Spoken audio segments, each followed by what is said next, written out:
And I think the biggest thing is I've always surrounded myself with really talented people that are really good in certain areas. Yeah. So I've surrounded myself with like Jeff Harmon, who's this insane entrepreneur, just because I've had certain people in different categories. And even like with the company, like each of you guys came in and fit a different need and taught me that, like, honestly, like I remember being intimidated by Zane because he was so, I'm going to be a director. I am a director. And the way he talked like director, like it was just like, I don't talk anything like that language, but I learned so much from that experience. And then you too, like just everything you guys were doing, like, especially your work ethic. Like I just remember you coming in like way before everybody else. And then your edits were done like, wait, he already has a first cut done. Like I just remember us like always being blown by how fast you could get things turned around and still have it amazing. So just like everyone brought something different to the table, and I'm just stealing everything I can from each of you guys, like learning and just applying that to my own life. Every person we've had on this podcast, you have literally shaped people's lives. Like you started, better or worse. Yeah, no, it's good, man. You all the filmmakers that I've talked to, like they all watched you. They all watched Casey and Neistat. These people that started so early and they were influenced by you. So you set a lot of people up and you've helped a ton of people. I think that's the most important thing in life is like helping people, and whether you knew what you were doing or not, dude, you've helped so many people. I love hearing that. I love seeing where all of you guys have gone and like, okay, amazing. Yeah. Welcome to a filmmaker's journey, everybody. We've got the man, the myth, the legend, Devin Graham, aka Devin Super Tramp. Good to be here. Thank you for coming, man. I'm stoked to be here. You were so nice when I asked you. You're just like, yeah, of course. It's like we haven't talked in a minute, so it's something good. Now we can talk deep. Well, now that we're dads. Now that we're both dads, you know how it is. We know how it really is. Yeah. So life has been put into perspective. We are parents. Yep. So, well, you've heard a couple of the podcasts. You kind of understand the format, but the main thing is I just want to hear your journey. And you have a very long one. You have a very unique one. And I'm really excited to hear it. I know a lot of it, but at the same time, I want to go deeper. I hope so. We want to get under there. So, but first off, I want to talk about where you're at currently, what you're doing still to this day, and just talk a little bit about your career at this point. Yeah, so I am still making YouTube videos. So I've been doing that since 2009 for my channel. So it's been like 16 years. So I'm kind of outdated at this point, but I love doing it. Yeah. I'm still doing it. It's kind of in the same process. And people are like, well, don't you want to do all these other things? Like I actually love being in control of what I create. So I'm doing that full time. Instagram's a huge thing for us now, I've noticed. So things have kind of shifted that way. And like in this last year, Instagram blew up for us. Your reels. And I think it came down to, I just stopped caring what like the views and everything, which obviously that's exciting. Yeah. But like, I'm just going to post whatever, and some's going to take off and something not, and that's okay. Right. But because I'm doing that, things are a lot more successful, just because I call it throwing spaghetti at the wall. You throw 30 pieces and 2 pieces stick. Yeah. So that's kind of what I'm doing now with my career, is just throwing a lot of spaghetti at the wall and just seeing what works. And just, I'm still doing what I love to do. And I think that's been the biggest thing, is I've always done what I love to do. Yeah. And somehow I've been able to figure out how to make a living doing that. So I've been kind of one of the lucky people to kind of the right timing, the right place in life, to be able to do that. You're an OG. That's cool, because I've just been, checking out your Instagram, and it's like everything you did even 16 years ago is so relevant now for reels. It's like so perfect. It's like unlimited possibilities. It's like a weird thing, because I know we're not even creating a lot of new stuff. It's just the older stuff. And it's usually like the weird behind the scenes shots I never posted publicly. And I'll post one and it gets like 10, 15 million views. So it's like, okay. Heck yeah. So when you say you're shifting to Instagram versus YouTube, you're still doing YouTube. Still doing YouTube. What does that look like now compared to maybe 10 years ago? Is it like lots of brand deals? Is it more passion? Like, what does that look like? Yeah, honestly, I think it's kind of the same thing. The biggest thing now is, it used to be like you post a video, you're guaranteed 1 million views in the first week. Yeah, it's changed. That's not a thing that doesn't exist anymore for us. Yeah. So I used to be so concerned about that. When I posted, I'd just be so depressed for the next month. Yeah. I've now given up on the views, because what I found out, if you create something good, eventually it blows up. Yeah. And what I've seen is it normally takes 6 months to a year, and then all of a sudden it randomly blows up. That's the algorithm now. For YouTube. Interesting. And Instagram, for me, it's like 2 weeks later, usually. Oh, really? It's not instant for me. 2 weeks, it always bombs the first day. Slowly picks up. First day, it always bombs. And then like a week, 2 weeks later, I'd post like a couple months ago, like 2 months later, it blew up. Huh. So it's just like a weird thing. I don't understand the algorithm. So that's why I like gave up trying to understand it. And I'm just like creating what I think is exciting. that I'm proud of, put it online. Just if something happens, great. If nothing happens, I'm cool with it. So with Instagram, are you creating things for Instagram at all? Or are you just going back in the archives and just... A little bit of both. Like today we did a big project for Amazon MGM Studios, called a new movie with Jason Statham. So that was like a brand new one. So we just put that one out like this morning. Yeah. So that was like, that had to be an all original thing. There it goes. You're so desensitized to how cool. Like you get to work with the best people. And we got Kaylin over there and Corbett. Oh yeah. And then we all know Kaylin and Corbett. Yeah. So yeah, we've all worked together. But they hired us to promote like their new movie. And it was like, how would a stuntman get to work? Like that was kind of like the prompt question. Yeah, you got to keep it classy. And I was like, I got to keep it family friendly. So I was like, how would a fight scene look with a water bottle? So this is like our fight scene that we did. We actually shot it last week. So it all came together because I was like sick for the last couple of weeks. So I was like, I did it kind of like last minute. Yeah. So definitely like we're getting like most of our brand deals now are actually coming from Instagram. Way cool. So they don't even care about YouTube or these other platforms. So you are creating... It's all about Instagram, which I hate to say that because I'm lowering my standards because it's all vertical. I was about to ask that. Are you shooting vertical or are you I'm actually shooting on a red cropping? camera in 8K? But are you cropping in? Well, yes. Or are you tipping? I'm not tipping the camera because I can't glide cam like that. But I'm turning on like my little like preset, like the 9x16 or 16. Yeah, you've got your little... And I just make everything else black. But I still have all that other information. Yeah. So it's definitely shifted like dramatically. And I do feel like I've like lowered my standards a little bit because I hate, and like, how do you shoot a fight scene vertical? Like, so that was exciting. Like I've never done this before. So it has this new challenge to it, but I'm also like, people are seeing it so small, but I still got to shoot it in 8K because I want all that information. If I ever want to do something with this later, I have in the highest resolution. Yeah, sure. That's so much about what we do here is like, we have to shoot 9x16 and 16:9. So either we're shooting 2 cameras or we're getting the shot and then we're rotating the camera and getting the shot again. It's insane, but that's just the world we live in, especially with ads. Oh, you have to have those 3 formats, 16:9, 1x1, and 9x16. So that's interesting. And I had a guest on here, Nate Taylor. Is that his name? Nate Taylor? Yeah. Nate Taylor Films. He teaches people how to shoot vertical because it's like it's just like it's a total art form. And you have to like learn. And anytime I shot with Zane on projects, I talked to him about this on our podcast. He was always too close. I'm like, bro, you got to come back for 16:9. So, but that's the biggest thing. You got to shoot as wide as possible. Yeah. And filmmakers like the shallow depth of field. Yeah. So you just have to say, we're not going to have hardly any shallow depth of field, and it's going to look like made for video, but it plays out way better. Yeah. So is YouTube, Instagram, is that keeping you super busy, or like what is your lifestyle like right now? Yeah. So I mean, I have 4 YouTube channels. Yeah. Most people only know about 2. I only know about 2. So Devin Graham, like our behind the scenes, Devin Super Tramp. And then during COVID, we started another one called Visual Escape. Yes, I did know. So it's just like relaxing videos that play. Like nature type stuff. Nature videos. Yeah. So basically we repurposed everything, and that channel runs itself. I need to go check that one out because I remember hearing about that from like Bubba. Like, yeah, we're just starting this one. It was just like a weird, like keeping people busy because of COVID. But it's like a visual, like it's just like, and some of them are AI, but we do a video a day. Oh, cool. Every day, and the channel runs itself, so you can actually pre-schedule YouTube videos 2 years in advance. So we have every day scheduled for the next 2 years. And they're freaking long. So these are like things 7-hour loops. Like you sleep to it. Like, yeah. If you click on popular up there, you'll kind of like get an idea right there. Boom. So like to get an idea, like that night when Donkey Kong, it's like relaxing Donkey Kong country music, which I love Donkey Kong country music, and you like play it to fall asleep. Like that's what I listen to when I go to sleep. And what's on there visually? Like if you go ahead and click on that Donkey Kong one, just to give an idea, like just picture like going to sleep and then like watching an ad. 0.0001 cents. So thank you guys. But I mean, essentially all I'm trying to do is create relaxing videos. So yeah, go ahead and skip that. So we're going to not show this because we're not sponsored by them. And then just all this is that video on loop. Oh, this is your content? This is my footage. You just so you shoot for this? I shoot for this. And I lot during COVID when everyone was like out of business, I was just shooting, like going out and just shooting beautiful footage, which I love to capture beautiful stuff. You know, like that's what we do. Yeah. So I just have a ton of this.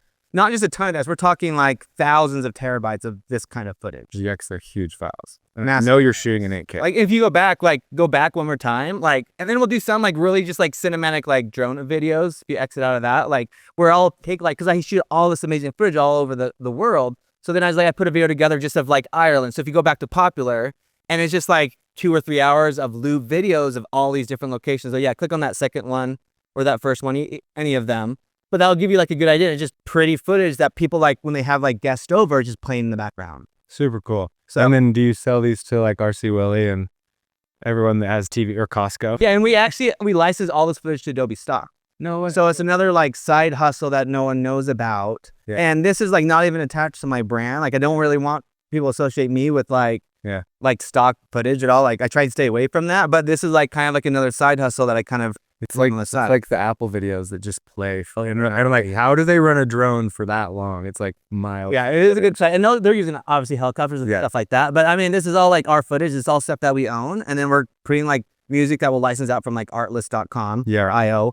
And then we'll just play that like pretty music or peaceful sounds that we recorded like on location. Did you go back to Ireland or is this one? This is all footage I shot from when I was yeah, because I was gonna say it looks a little different, but you were able to come back. Like when I say that, it looks like these shots are so long, and I would think we just saw moments. Yeah, because we only took 1 second on our edits. So because we even did like the airplane video we shot. Yeah, like if you go back. Oh gosh, dude. So picture like type of visual escape airplane. Yeah, I was gonna say that one. I shot this to Marshall Miller because Marshall Miller was like our athlete on that, and I was like, we have scroll down. Yeah, I'm not sure what that is.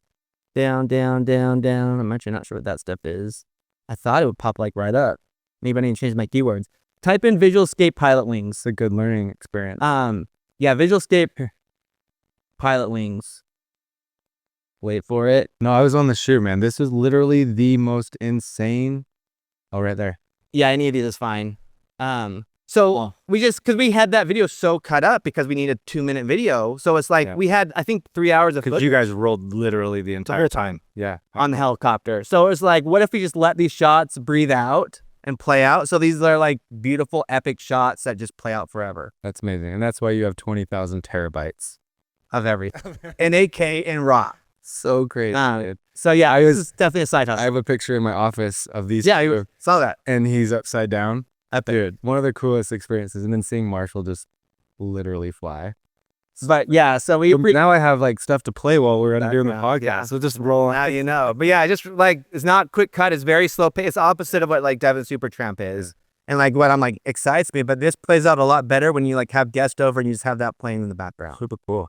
And then you say you had a 4th channel. 4th channel is, we started this last year and it's called Timekeeper 24/7.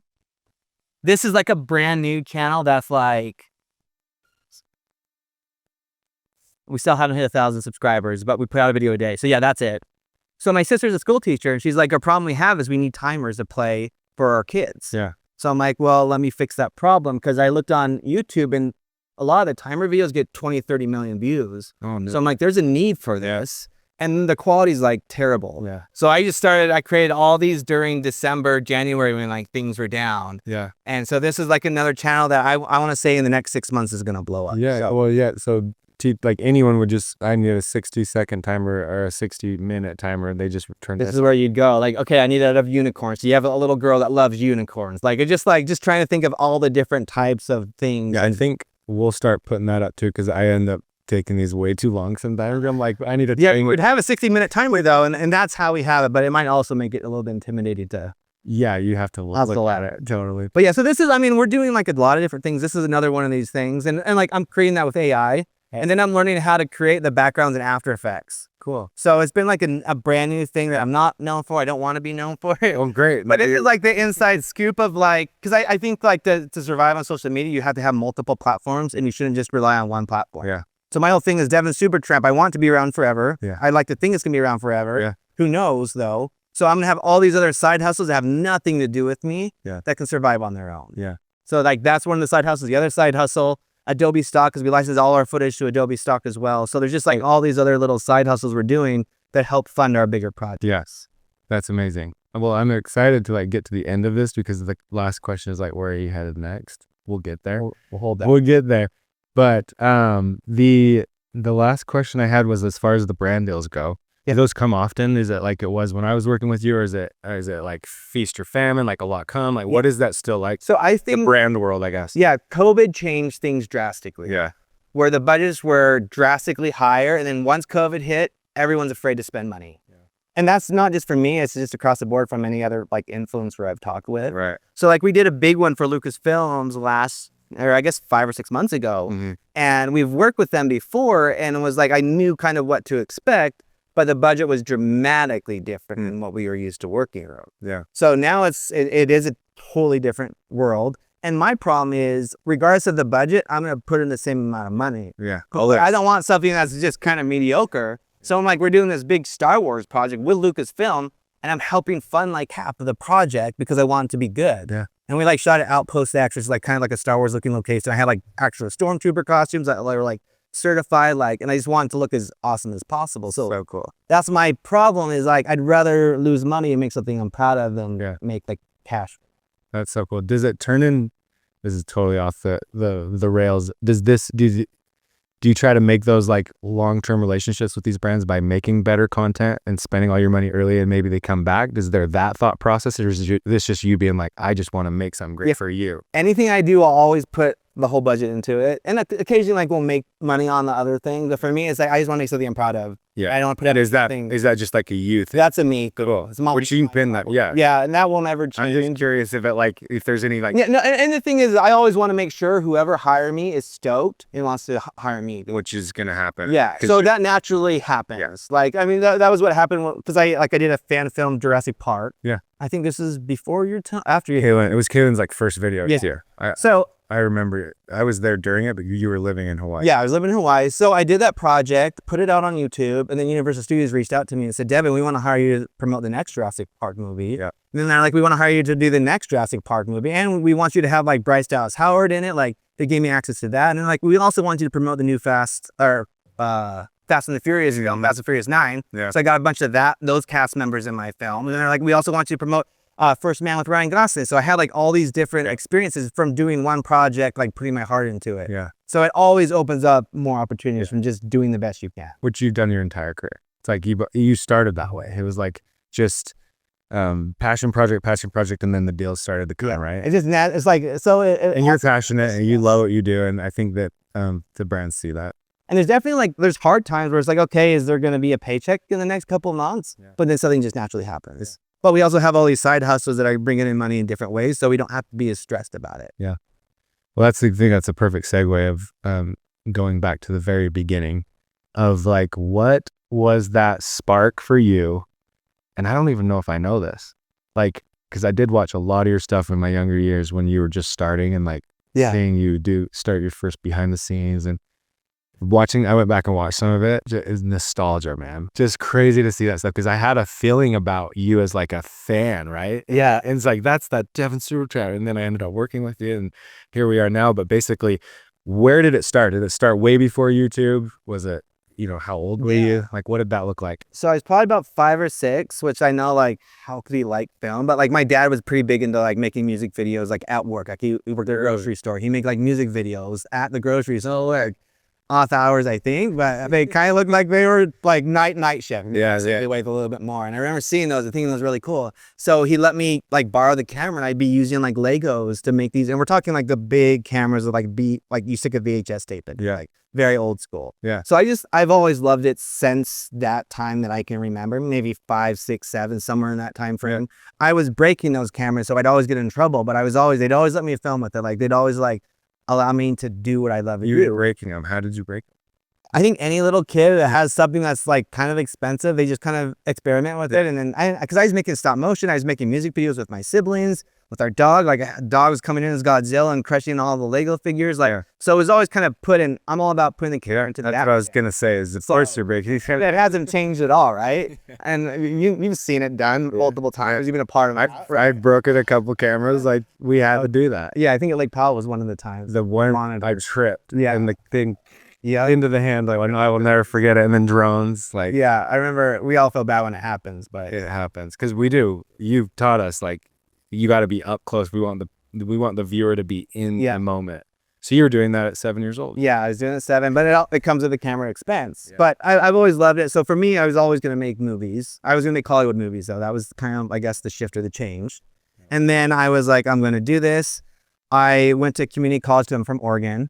And but the goal was like, I want to go to BYU and I go to their film program. I didn't know anything about the film program except for Napoleon Dynamite was shot there. That's the only thing I really knew about it.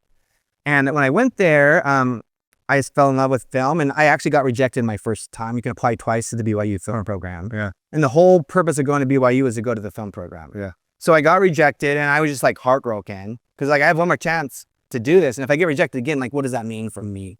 And I just started volunteering at everyone's shoot. It didn't matter what it was, craft service, making hamburgers, like picking up food, like I do anything. Yeah. And I reached out to the teacher, like, who's the best students here? One of them was a guy named Cole Webley. And I was like, Cole, I want to learn from you. So he's like, bring a Snickers and I'll show you everything you need to know. So I went there and got a king size Snickers candy bar, and I just volunteered on every shoot that he did at BYU. Yeah. So for me, a big thing was just like learning from the best and reaching out to them. Like I was reaching out. And I was asking like the professionals, like, who's the best student here? And that's where they sent me. Did you do anything in high school, like before college? Like, They didn't offer anything in high school. but were you shooting? Yeah, so I guess to And that question, in Oregon, they had cable access. Yeah. Now, what that is basically like a studio, kind of like this. Right. And they had a channel that played publicly that anyone could submit anything to it, no matter how weird or stupid. And it would show up. And they'd show up on this. And it was like the channel no one watched. It was like the weird channel no one watched. Yes. But to me, it was like that idea of like making something and having it play on TV, like next to Nickelodeon, even though it was like channel 2030 or whatever it was. So I volunteered there, and I could use their cameras as well. Nice. And I'd shoot things there. And then I'd make my own movies, and then I'd give it to them, and they would play on TV. Yeah. Once a week kind of thing. Yeah. So that was a big part of it. And I was learning how to edit there as well. And What were you editing on at that time? Do you remember? it was like turntables. Yeah, because I was gonna say, like, I don't even know if Final Cut was a thing yet. No, it wasn't. Yeah. And like once it became digital, it was called Pinnacle Studios that I was, and that was the first like digital software I remember. But before that, it was like wheels, and turn the wheels with the film. Yeah. And it was like, That's crazy. so it was like, I'm old Yeah. school, right? Yeah, yeah. You guys are more modern digital. Like I started on like these turntable wheels. Yeah. So, I mean, that's what I was using. Yeah. And, but I like loved that whole process, and I was hardcore into snowboarding. Yeah. So me and my cousin Nick, we go snowboarding every weekend, and we bring my parents' camera or their camera, and we film us snowboarding. Yeah. And we'd come back and we'd edit it there until their dad got like a digital like system to do it at their house. Yes. So that got me, I think, really to fall in love with like the editing of it and all that. But it came from like loving snowboarding, which kind of translates to a lot of what I did. What we've done is like the extreme sports. Like I've always gravitated to that. Totally. I've been excited about that. And just like fast movements, that's what we do with snowboarding. So that was like a huge part, I think, of that development and my kind of like that spark. So like when you were 7 all the way through high school, did you see, obviously you're shooting stuff, you're editing things, did you see this as a career path? Like, did you want to be a director? Like, obviously, I know you love Star Wars movies, like Luke. Yeah. Like, were you like, I'm training to be a director? Or were you just like, I just want to make videos for fun? I mean, when I took like my little job shadows at like probably freshman in high school, Yeah. I was doing to be an astronaut. Oh. So you probably didn't know that. Did you really? Yeah. So I would go to like this astronomer like club and then like look at like how the stars and movements. But the big thing with being an astronomer is you have to be like really smart at math to be an astronaut. Like I wanted to go to the moon. Like that was kind of like my mentality. And once I started doing it, I always get like a D+, D- in math. Like that, I'm horrible with it. Yeah. So once I learned that you had to be really good at math, to me, that didn't become an option anymore. Interesting. So then I think it shifted more towards film, like kind of in that sophomore. An astronaut. Dude, That's amazing. so always shooting for the stars, right? Yeah, you're doing it in a different way. It's Yes, a totally different way. Yeah. But I also love like going to movies like Jurassic Park. Like that's my favorite film. E.T. Like those are the movies I was growing up with. Indiana Jones, Star Wars. Like you said, like that's also what I gravitate to. So the idea of making like the next Indiana Jones, that also sounded really exciting. Yeah. And like all my stop motion films, they all had that kind of vibe to Yeah. it. So then I'm gonna jump ahead. When you went and did the gravity thing, Oh yeah. you were living it. I was living so when we Can we fill that out? Let's see. if you talk about Devin Super Tramp First Man. Do you know what I'm talking about? So he went and did the Devin Super Tramp First Man. But anyway, seeing that, you were probably like, I'm an astronaut. And if you watch the beginning of it, I have a voiceover. Yeah. And I built like a show of the astronaut, and it starts saying when I was little, I wanted to be originally an astronaut until that dream shattered. And then I actually have like that. It was real. I didn't realize that. That's why there was no like baloney there. Like this was how it was. Dude, that's And then like that's me like training to be an astronaut. But they flew me out to like Alabama where like all the original rockets were built, and I got trained to be an astronaut there. And then they flew me to Florida to me like the whole cast of the movie. And then also trained to be an astronaut, do 0G gravity and all that stuff. So for me, this was like on cloud 9, and then to also like be a filmmaker, capture that story. We go full screen. And then we got to use a lot of the footage from the film and everything. But yeah, when they reached out to me, like, I will do this for free. I was gonna say, like how excited I was about it. Oh, for sure. Well, I'm so glad you brought it up because I think that's so cool. You are an astronaut, bro. You did it. I did it. You lived your dream. Failure, but it blowing up. But I mean, for me, it was, and I guess the other thing was video game designer. Because I love video games. I love Nintendo. Yeah. And I got to work on this project and like actually have like a kind of an astronaut experience. Totally. But I work with video game companies all the time, especially Nintendo. So I feel as a filmmaker, I've had I got to dabble in the things I loved growing up, and I wanted, like the other things I was considering being, I get to do stuff. Dude, that's cool. That's a testament to anyone wanting to get into film. Is like, I've talked about this with a lot of people, is just because you're good with the camera, you get to go into and do so many unique things and meet unique people. Just, it's like a ticket into your dreams. 100%. And there's no other way I could have gotten there. Yeah. But by being by being a filmmaker. Yeah. So I definitely get to dabble in all the top like athletes in the world too. It's like I get to see all these different things that had I just done one path, I would have not had that experience at all. Yeah. That's so cool. Wow. Well, let's get back to the beginning story. Yeah, that's so sweet. So then I guess it shifted to wanting to be a filmmaker, going to BYU. I finally got accepted into the film program my second time. Was freaking out about it. And then my roommate, his name was Jeff Harmon, still is Jeff Harmon. And he started Harmon Brothers, so like a big ad agency. But Bid Angel, like that, Angel Studios now, Dry Bar Comedy, like those are all his businesses. Yeah, that's a great roommate. And it was just by chance. It was just by chance, but it's just like the bigger plan, right? And he was like, Devin, YouTube's going to be the next big thing. And I'm like, I don't think it is. And I was like, I want to make Hollywood movies and I don't want my stuff to be on a little screen. He's like, no, Devin, YouTube's going to be the next big thing. So he's like, we're going to launch this company, or it kind of already launched, but it wasn't doing great. It was a tongue cleaner. It's called Orabus. He's like, I want you to do all the videos for it. And we're going to use the other guy that lives right by us, Austin, to actually like be the actor. And I mean, they had super small budget.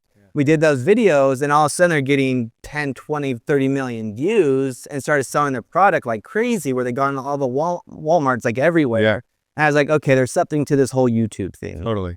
What was Jeff's, I have no idea. Like, how did it go viral? Did he push like ad spend behind? That wasn't even a thing yet. It wasn't it was kind of a thing. The biggest thing that Jeff was really smart at with social media is it was like, how do we get a lot of views and not spend money? Because we didn't have the money. So his whole thing was like, hey, what's something people are looking for? And a big thing people are looking for is, how do you have good breath? So like the title of the video was like, how to cure bad breath, something like that. So it's kind of like a how-to video on how to fix a problem that a lot of people were searching for. It was a great hook. So it instantly got you, and it instantly got you because like, what is this all about? And it was kind of quirky and weird, and especially at that time, there's not a whole lot like that. No. And we'd like, how do we do this in a viral way? So we look at the top YouTubers, and one of the top YouTubers at that time, and still is iJustine, and a lot of her videos are really quick cuts. So I shot the video, I edited the video, and I edited it to her style on the way she was doing it. And then I like found this whole YouTube world is like this world I didn't know existed. And then they were hiring all these YouTubers after that to like promote the product. So I got to see like firsthand like the value of social media. And I got to learn it like from my roommate, seeing him like in the middle of it all. So I shot probably the first 30 videos on there on like the Orabus YouTube channel. And I just learned everything from that process. But like without that, like my career would have gone a completely different way. You would have gone to like be a DP or a director for a film. And I would have gone into LA. There would have not been a Devin Super Tramp. There would have just been a Devin Graham. Well, you didn't just have an amazing like trajectory, but like you set the standard. You really set the stage when it comes to like cinema, YouTube, like pairing cinema with YouTube, because a lot of that wasn't really one thing all the time, and especially with the glide cam, because I know that a lot was like no one was doing that, but I was shooting a bunch of weddings at the time. So I was like, what if I started shooting like these cinematic videos, because that didn't exist. I didn't even own a camera. So that I talked them into buying a 5D Mark II to shoot those videos. So like on the side, I started shooting these other little videos, and the first one was an alpine bike jump into the pond. And then I shot it, and then I moved to Hawaii for a year to do a documentary. Yeah. I dropped out of college my last year at BYU to shoot this documentary. I landed in Hawaii, and then all the funding fell through. So it was like we didn't have a camera and didn't have the funding. I'm now in Hawaii. I just shot this bike jump video. Yeah. And that was like the only thing I had on my hard drive. No. So I edited, I put it out there, and all of a sudden it just blew up. Like within the first 2 weeks. Really? And then I was getting calls for people like from all these bigger companies saying, we want to hire you. Yeah. And one of them was like, we want to hire you to do a nationwide TV commercial for, it's out of business now, but flip cameras, kind of like a GoPro. Mm-hmm. We want to hire you to do this like TV commercial, 30-second spot. Are you interested? And I said, sign me up. So they sent me out and I shot like that campaign video. So I got like a nationwide TV spot as like a college dropout. Yeah. Just from a YouTube video. Yeah. And then I got another call saying, hey, we want you to go to Iceland to shoot this commercial for Vodafone for the whole European market. And no one had seen me before, so they didn't know like what I looked like. They thought I was like this older guy with like a lot more experience. And it was just like this guy that didn't own a camera with a guide. Yeah. So they were like, we want to fly you first class and give you this amazing. I never flown first class in my life. And when I get there, they're like, oh, you're just a kid. And I mean, keep in mind, I'm like a 27-year-old kid, so I'm a bigger kid. Yeah. But it just like, people were just seeing the work, didn't know anything about me, hiring me, and all of a sudden, literally from the get-go, I was having all these amazing experiences all around the world. That's wild. Like, and so the world just opened up to you that like, it was honestly overnight kind of thing. Yeah. So do you have any idea why that first video went? It's the same question as the Aura Brush. Like, what was the thing behind it? I feel to have, sorry, bumped in the mic. A lot of my success has been seeing what other people do and kind of making my own formula. Yeah. So for that bike jump, there was the exact same location, and it was a girl like she just got wrecked on that bike jump. Oh, I saw that video, dude. It was on Tosh 2.0. Yeah, she like wrecked into the thing, and it got like 1 million views on YouTube. So Jeff Harmon, he was like, Devin, you should do that. And this was not meant to be a bike jump. This is meant as a music video. No way. So the music Can't Stop, Won't Stop, who did the music, this was meant to actually sell songs. So when we did the video, I didn't have a channel, and me and him were going back and forth because he didn't have a channel. We're like, should we submit or should we have you upload this on your channel and start a channel? But he's like, I'm not going to really ever upload much more. So why don't we just have you upload it on your channel, because you're going to probably upload more videos because you make videos. Yeah. So then I was like, okay, I got to think of a name. And that's when like Devin Super Tramp, I just finished the book Into the Wild, which is about a guy that goes to live his dreams. And he called himself Alexander Super Tramp. I'm like, Devin Super Tramp, I'm going out to live my dreams. So took essentially, this is a music video disguised as a cool video to sell songs. So they sold a crazy amount of songs on iTunes from this. Yeah. And then my channel blew up because of this. And it all happened within I'll never forget seeing it and just being like, this is an Alpine. Oh my gosh. But then not even knowing who you are, just like these guys, like you had no face behind this yet. And, but I'm so curious about all this, like this, everything just exploding. Like, what was the reality of that? And just like, what was the actual, like, it sounds amazing. Everything's great. Everything's like happening, right? And was there any like trials and all this? Yes. So it just happened. I don't own a camera. I'm in Hawaii. I'm basically, and I was staying at like housing that they owned a house. So I was living with 7 other BYU Hawaii students. Yeah. And I was just like sleeping on the couch, like literally sleeping on the couch. Yeah. And then all of a sudden I started getting all these jobs. So I took that money to buy my own camera. Gotcha. So I bought my own 5D Mark II. What did you that wasn't your camera that you No, I was borrowing from Aura Brush. No way. So you were like, it sounds all wonderful, pink and roses, but it's like you were struggling and you're just making things happen. Just making things happen. And I was staying with all the like Hawaii kids, BYU Hawaii kids, and like to have like their high on life, it was like a lot of like crazy adventures. So one of them was like a slip and slide down like a water reservoir in Hawaii. So like, Devin, you should come with us next week to do this. So I'm like, okay. So I go and I just bring a camera and I film literally a 60-second video. Yeah, Devin Super Tramp, slip and slide, Hawaii, maybe that will pop up. I can't remember what I called it. Cliff jumping one, isn't that same? Same time period. I was scroll down a little bit. I was hiking in Hawaii like 5 years ago, and I came across that lake. I had no idea. I was like, that's from his video. Yep. I don't even know what it's called, so it's not even popping up. Yeah, they had the boogie boards and it was the boogie boards, and it literally a 60-second thing. And there it is. There it is.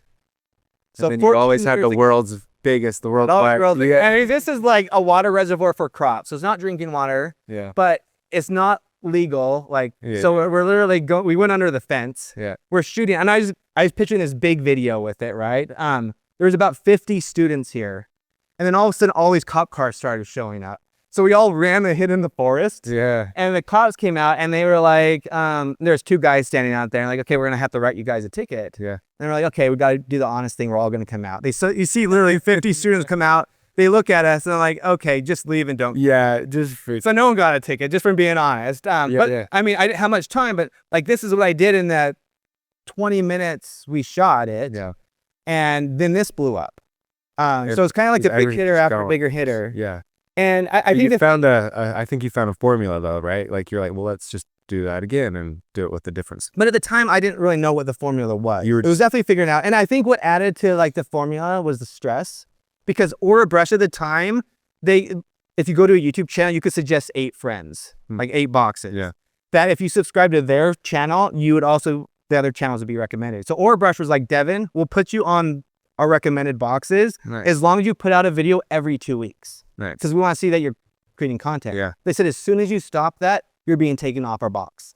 So that added to the stress of like, okay, I got to create something. I got to create it now. Yeah. Because I mean, filmmakers, they don't release things very often, because like, I'm only going to release this when it's the best of the best, Yeah. when I've done everything. Yeah. So it was like that video, I just had to put it out there because it was like the day before I was going to get taken off their like suggested box, I had to put out something. So that's why that got put out. And then the YMA cliff jumping video, like then I put that together really fast during Halloween time. So we just posted on the Facebook group, hey, and I wasn't like a student, I didn't know anyone. So it was like my roommates posting, saying, hey, anyone that has a Halloween costume, meet us at YMA at like 6 a.m. We're gonna shoot this for 2 hours. So then we got a bunch of kids for doing this. And it was crazy because like you see this video, it's like mostly shot on like GoPros.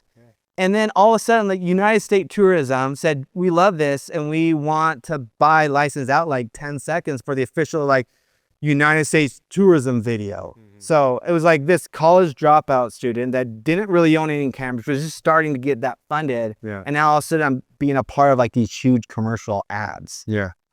Just starting from nothing. So there's crazy. There's 2 things I want to get into before we move on from all this. But basically, how did you know I mean, me and Zane talk about this. You filmed it in a way that made people feel like they wanted to be there, like these little close-up smiling shots. Did you think I need these shots, or were you just like, I'm gonna get these shots and throw them in every now and then? Like, or is that a feeling you had while you're editing? I'm curious about that whole mindset. Yeah. So what I think the biggest thing for me is whenever I film anything, I want the audience to feel part of it. Yeah. And I think the big thing that makes a lot of my stuff different is I don't really use telephoto lenses. If I can avoid it, I don't like using telephoto lenses because it puts the viewer away from their experience. Yeah. So for me, I'm getting the camera on like a 1635, like right in their face to tell that story. So I think like literally I'm right in his, like that's far away from his face. People aren't thinking like how close it is. But for me, it was just like making people feel a part of the experience. And I think it wasn't like I'm going to do this because it's viral. different or it's viral. Yeah. But I just want it to feel real and like you're a part of it, like you're friends with them. Without knowing, and that literally was what I think the experience was. It was shareable, it was relatable. People were like, I want to be there, I want to do this. I remember feeling it and seeing it. But then the other thing I was going to bring up is you were so early in all this that a lot of what you guys did, like you said, the cops showed up and then all of a sudden people are showing up to these locations, right? You guys and the Corona Arch, all that stuff. It's like you got a good intro into this stuff without it being illegal or being a problem. Yeah, and I've been part of that problem. I mean, that's the reality, guy. And it's like I'm so against like where things are. But you were ignorant in it. Oh, You're 100%. That's what it is. It wasn't like trying to be spiteful or anything. It was just like this innocent guy going out and capture cool places. But now anyone coming after you, it's a problem. Oh, it is. It's completely like if you go to Hawaii now, it's a totally different experience than when I was there. Like everyone's going to get the Instagram picture, and it's like it's not going as just to have a good experience. Yeah. Like, what can I capture? And everyone's trying to get the one shot no one else can get. Yeah. So it's definitely oversaturated. It's really, that's what's cool about the beginning of it, right? Yeah, it was definitely like just kind of making it up as I go and wanting to feel a part of it and having people feel a part of it. Yeah. But I didn't go into it saying like, I'm going to be like this big YouTuber. Yeah. It was just going out and filming what I loved. Yeah. And it just so happened to also be commercial at the same time. Super cool. And then that's where the viral, and then the brand started showing up and things like that. And I would also like, like I talked about like the Harmon brothers, like my roommate Jeff Harmon, like I felt like they were gurus. So anytime I do any of these edits, I'd always send it to them and get feedback. Cool. So like one of the big things was like also include like the sound effects from a lot of this stuff, because it made like hearing the splash of the water makes people feel like they're there too. So it wasn't like just the music. Yeah. It was also because the original couple were just Yeah. music. Yeah. And then if you look at like after 10 videos, all of a sudden you hear all the sounds and everything. So now you feel, oh yeah, all the cheers, always the same cheer too, right? So it's just the cheer, like the count, yeah, 3, 2, it's always the same countdown. Oh yeah, or the Marshalls and the Paulina laughs. Yeah, they all have that, and you'll hear it like throughout multiple videos, but that also like changed from like getting feedback from a lot of people. It wasn't like trusting my instinct, it's just trusting the people I trusted. That's cool. And that's that's so fun to kind of dissect all that period, because I had a perspective and it was so different than it. Now you know the truth, where it started. But I mean, the reality is I had no idea what I was doing. I was just doing what I love to do. Yeah. And it wasn't about the money, and that all just kind of worked itself out. But it never felt like work. It was just me going out and filming my friends doing cool stuff. Yeah, which is why it was working, is that like it's passion driven. But then at that point, you're starting to make money, you're buying a camera. Did your perspective on being like a movie director or a DP change at that time? Or were you like, I'm going this direction hard? Or was it still like, I still want to be a movie director? Like, what was that transition as you started to find a career? Yes. I've always looked at Michael Bay as like kind of like I know a lot of filmmakers hate Michael Bay. I love Michael Bay because I think he's like the best visual storyteller. But he started doing a ton of amazing commercials. Like the Got Milk campaign, that was all Michael Bay. Like he's just known for some of the best all-time commercials. So for me, it was always like get in the commercial world first, and then everything else will follow. Yeah. So all of a sudden, like, I mean, year one into it, I'm getting hired by a lot of big brands, and I'm kind of having a similar like trajectory as Michael Bay, like the guy I was looking up to for like my example. Yeah. So it's definitely been kind of that. But now with that said, do I want to do feature films? I don't know if this is going to be a question a little bit later, but I've kind of shifted because I realize I'm in full control of what I do on my YouTube channel, on my social media. And as I talk to other people where the grass is greener on the other side that do that, they're like, I wish I was doing like you're doing. Yeah.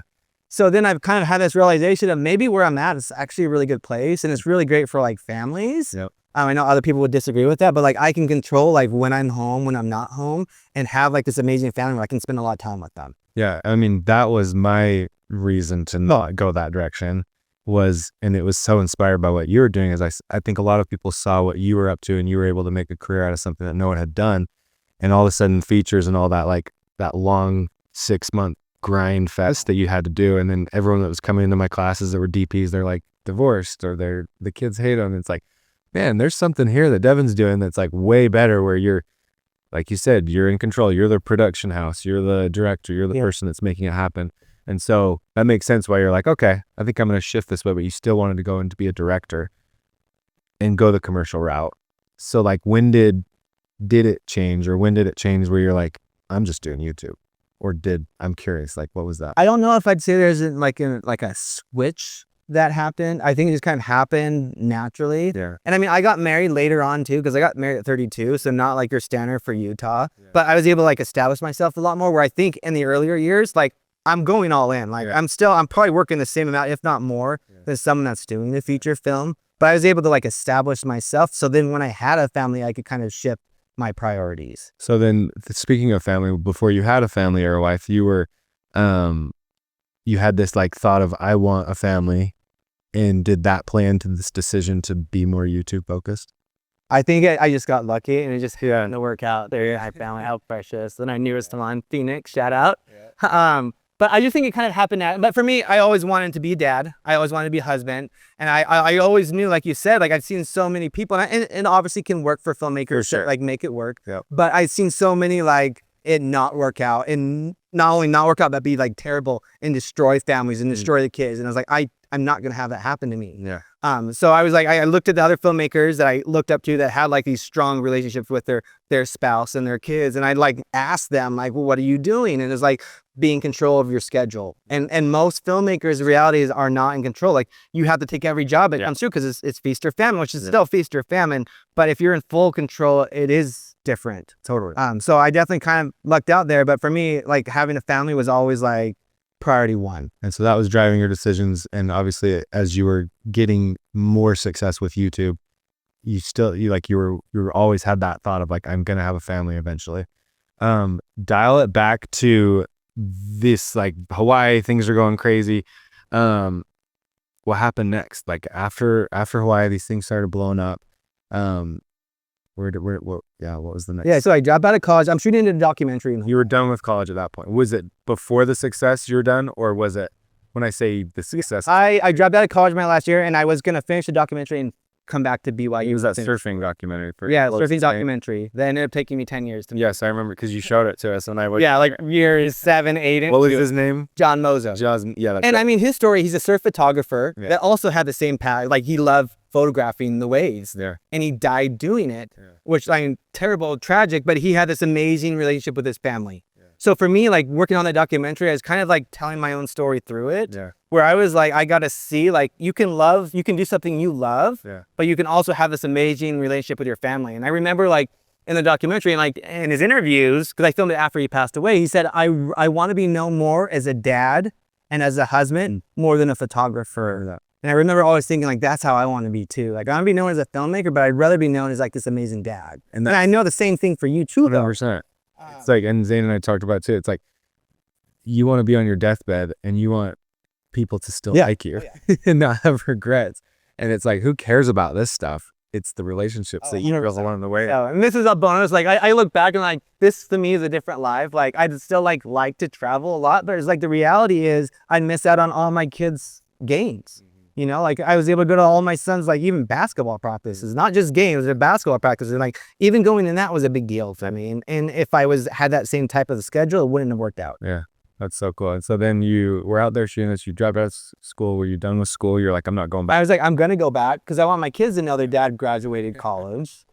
And then I got back to Utah, but then I was working so much, like getting hired by all these like big companies and like dream companies. Like Champion Sport, like Nike, like all these companies I always dreamed of. Now I get to work with them directly on these big projects. And everyone was watching it happen going, how did you do this? Yeah, and it didn't make sense, but it worked out, right? So I was like, how do I go back to college? So BYU reached out to me and said, we'd love for you to be a professor to teach the social media class. Oh my God. For a semester. So I actually you didn't even graduate. And they wanted I didn't graduate. So I was teaching social media, but I had to miss like, I don't know, 50% of the time. I didn't know you were a professor. I was a professor at BYU, like adjunct professor, right? Yeah, well. Me and Jacob Schwartz, we team taught it together. I didn't know. But I was traveling so much, so it made it harder to like be fully invested. But it was awesome. It was great, and but it didn't make sense. And it is honestly ever since then, it's like, how do I justify going back to college with everything going on? Yeah. So that's kind of, and we're talking now,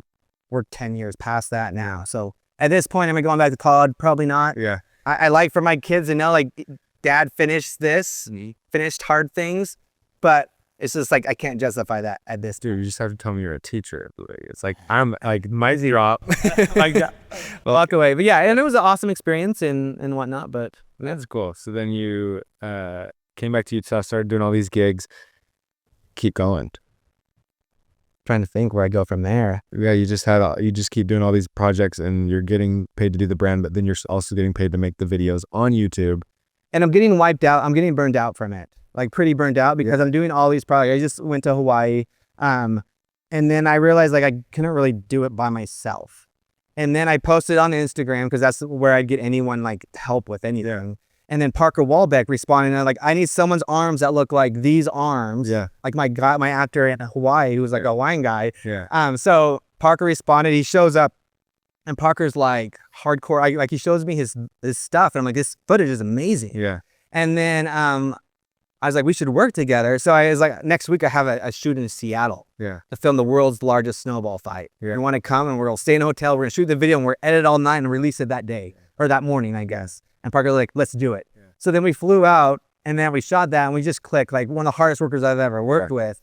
And then Parker, like after like 4 or 5 shoots, and originally I just brought him in was like to film behind the scenes. And then I was like, he's doing so amazing. And then Parker was like, Devin, I feel we can do this even more so with me more invested in it. Yeah. So then essentially he joined the team. He's like the first person to like really join what we were doing. Yeah, here it is. But it's like, yeah, me and Parker working together. So when go back to when you were gonna, you had this thought of, I'm burned out, I need to hire somebody. It wasn't even that. It was more of he brought it to my attention. So you needed his arms, and he was like, I can help you. So he was like, I can like, you weren't thinking I need help you knew you needed help, but you weren't thinking I'm gonna. Oh, not at all. But Parker was the one that pointed out. He's like, I could help. You look burned out. Like you saw the hours I was putting in. And we're like it was videos. nonstop. And I was putting out a video once a week. Yeah. And a lot of them were around the world, like Africa this week, Zambia this week. It was just like every week it was a different country too. Yeah. Like 3 times in a month I was in a different country. Like that's how like the reality of it all. So he saw all that. He wasn't like in like a serious relationship at that time. So it was like, I can like, let's put 2 heads together and see what we can do. Yeah. And then I brought him on, and everything we were doing is like my right hand guy, second camera guy. And then we just like became super good friends and started traveling the world. But yeah, I brought him everywhere. We went to Iceland, all these like exotic places, New Zealand. And yeah. That's so cool. And so like when you had Parker there, I'm so like about like hiring people to do things for me. Yeah. And you've always like wanted to do all the things. And so I'm so curious about like when you had Parker, were you like, oh, I get to like take a step back and let him go? Like, what was the thought process when you brought Parker in? Yeah. Was it to like grow a team? Was it to working harder, like do more? Like what was the thought yes. process? So I've never been business minded. Like that's just the reality with me. Is like I just want to create cool videos. So it wasn't really about like, oh, we're going to create Team Supertramp. Like that wasn't really a thing. It was like, let's see, now we can create more videos because there's 2 people that can edit a video now. So that's really what it was about, is now we can pump out a lot more good content. Yeah. And I also have a second camera guy that like Parker's style could match my style, like identical, if not exceed that. Yeah. You know, so it just like was a really good fit. Yeah. It's a compliment to what you're doing. Yeah. And Parker too is never about like, it wasn't about him. It was just about creating cool content too. Like we're both kind of similar where we're on social media, but it's like, we don't want the light on us. Like we're both introverted, and he'd say the same thing. Yeah. We're introverted and extroverted jobs. Yeah. So for us, it was just about creating cool stuff and putting it out to the world. Yeah. That's so cool. Was it, when you said he said, I can help you, what was his mindset going into that? Was it like, was he more business? I've always been so curious about all of this, and we'll get to when I was at Supertramp. But like, yes. He's like, was Parker like, hey, let's be business? Because he's business savvy, and like, what was that like? That relationship like? Was he trying to drive it different? Yeah. Parker's a weird beast where most people can only do one or the other. Yeah. Like I know you do both. Yeah. But very few people can do both. And do them well. Yeah. Parker could do both extremely well, and he's organized. Where my mind is everywhere, right? Like I'm everywhere. But to give yourself credit, like it's what you're able to do is so freaking unique, and it's amazing. And I watched it firsthand, and it's incredible. And so that's why I'm trying to like, I want to like understand this, because like you have a different approach than I have, and Parker has, and like that's what I'm trying to. Yeah, so he was definitely like more organized. Like, let's have the hard drives actually organized instead of things on like 10 different hard drives. Let's put them all on one big hard drive. So it's like we need hard drives where we don't have to spread them out. So then all of a sudden I started buying like bigger hard drives and stuff like that. So as far as like, I can't speak like I actually like straight on no, but he's definitely more business savvy. And I can tell at the very end, like he was all about growing the business to be the best, like most successful business it could be. And the business would never have been what it was without Parker part of that process. So it was like his talents were like things that were big weaknesses for me. So we were able to really complement each other really well. Cool.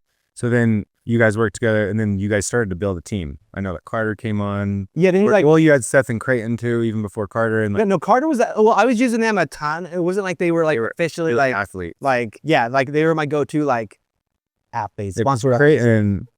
I remember when you were in like he was shooting behind the scenes. Was Parker with you yet? I just remember him holding a camera and like Matt Matthews was in the shot. I think like video 6 or 7. I was at Costa Vida, I think Costa Vida, one of the Fat Cats one by Provo High. I don't know if it was that one, but I was there, and his brother Austin Bear walks up to me and says, "Hey, I saw this video." He says, "We do this rope swing if you want to come film it."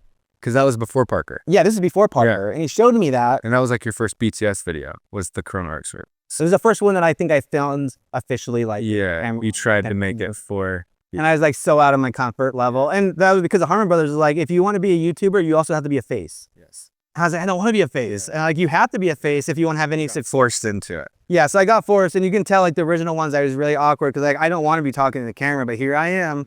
So it's obviously become a lot better now that I've done it 1,000 times. Yeah. But at first it was like pulling teeth. I want to have nothing to do with it. Yeah. But it ended up being like a huge payoff because all of a sudden all these companies that hired me, they also wanted me to promote the product with me being in the video. Yeah. So it kind of worked out to my favor, but it's them seeing in like hindsight, like the bigger picture. And I was, once again, because Jeff Harmon, remember, steering me in that. You became an influencer before influencer. I was never consider myself an influencer. I never want to be considered. That's why I said you got forced into it.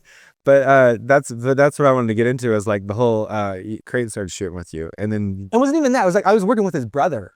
Oh, okay. That's who I was working with. Yeah. Austin. Yeah. And then me and Creighton, we just became friends. And then they were doing they were like the Utah version of like extreme stuff that I had in Hawaii. Yeah. Like I call them like the alpha males of extreme stuff in Utah. Yeah. And they were always doing like the weird, more unique stuff. So whenever I was doing anything kind of in that genre, I'd invite them as well. And we just became friends. Yeah. And I started inviting them on all my shoots, and they started inviting me on anything that was cool as well. Yeah. So and then they wanted you to film it. Yeah. So it worked out. Like, those are the best friends to have, especially when you're starting off and you don't have a budget to pay people. It's just like bring on people that are excited to have their memories captured. Yeah.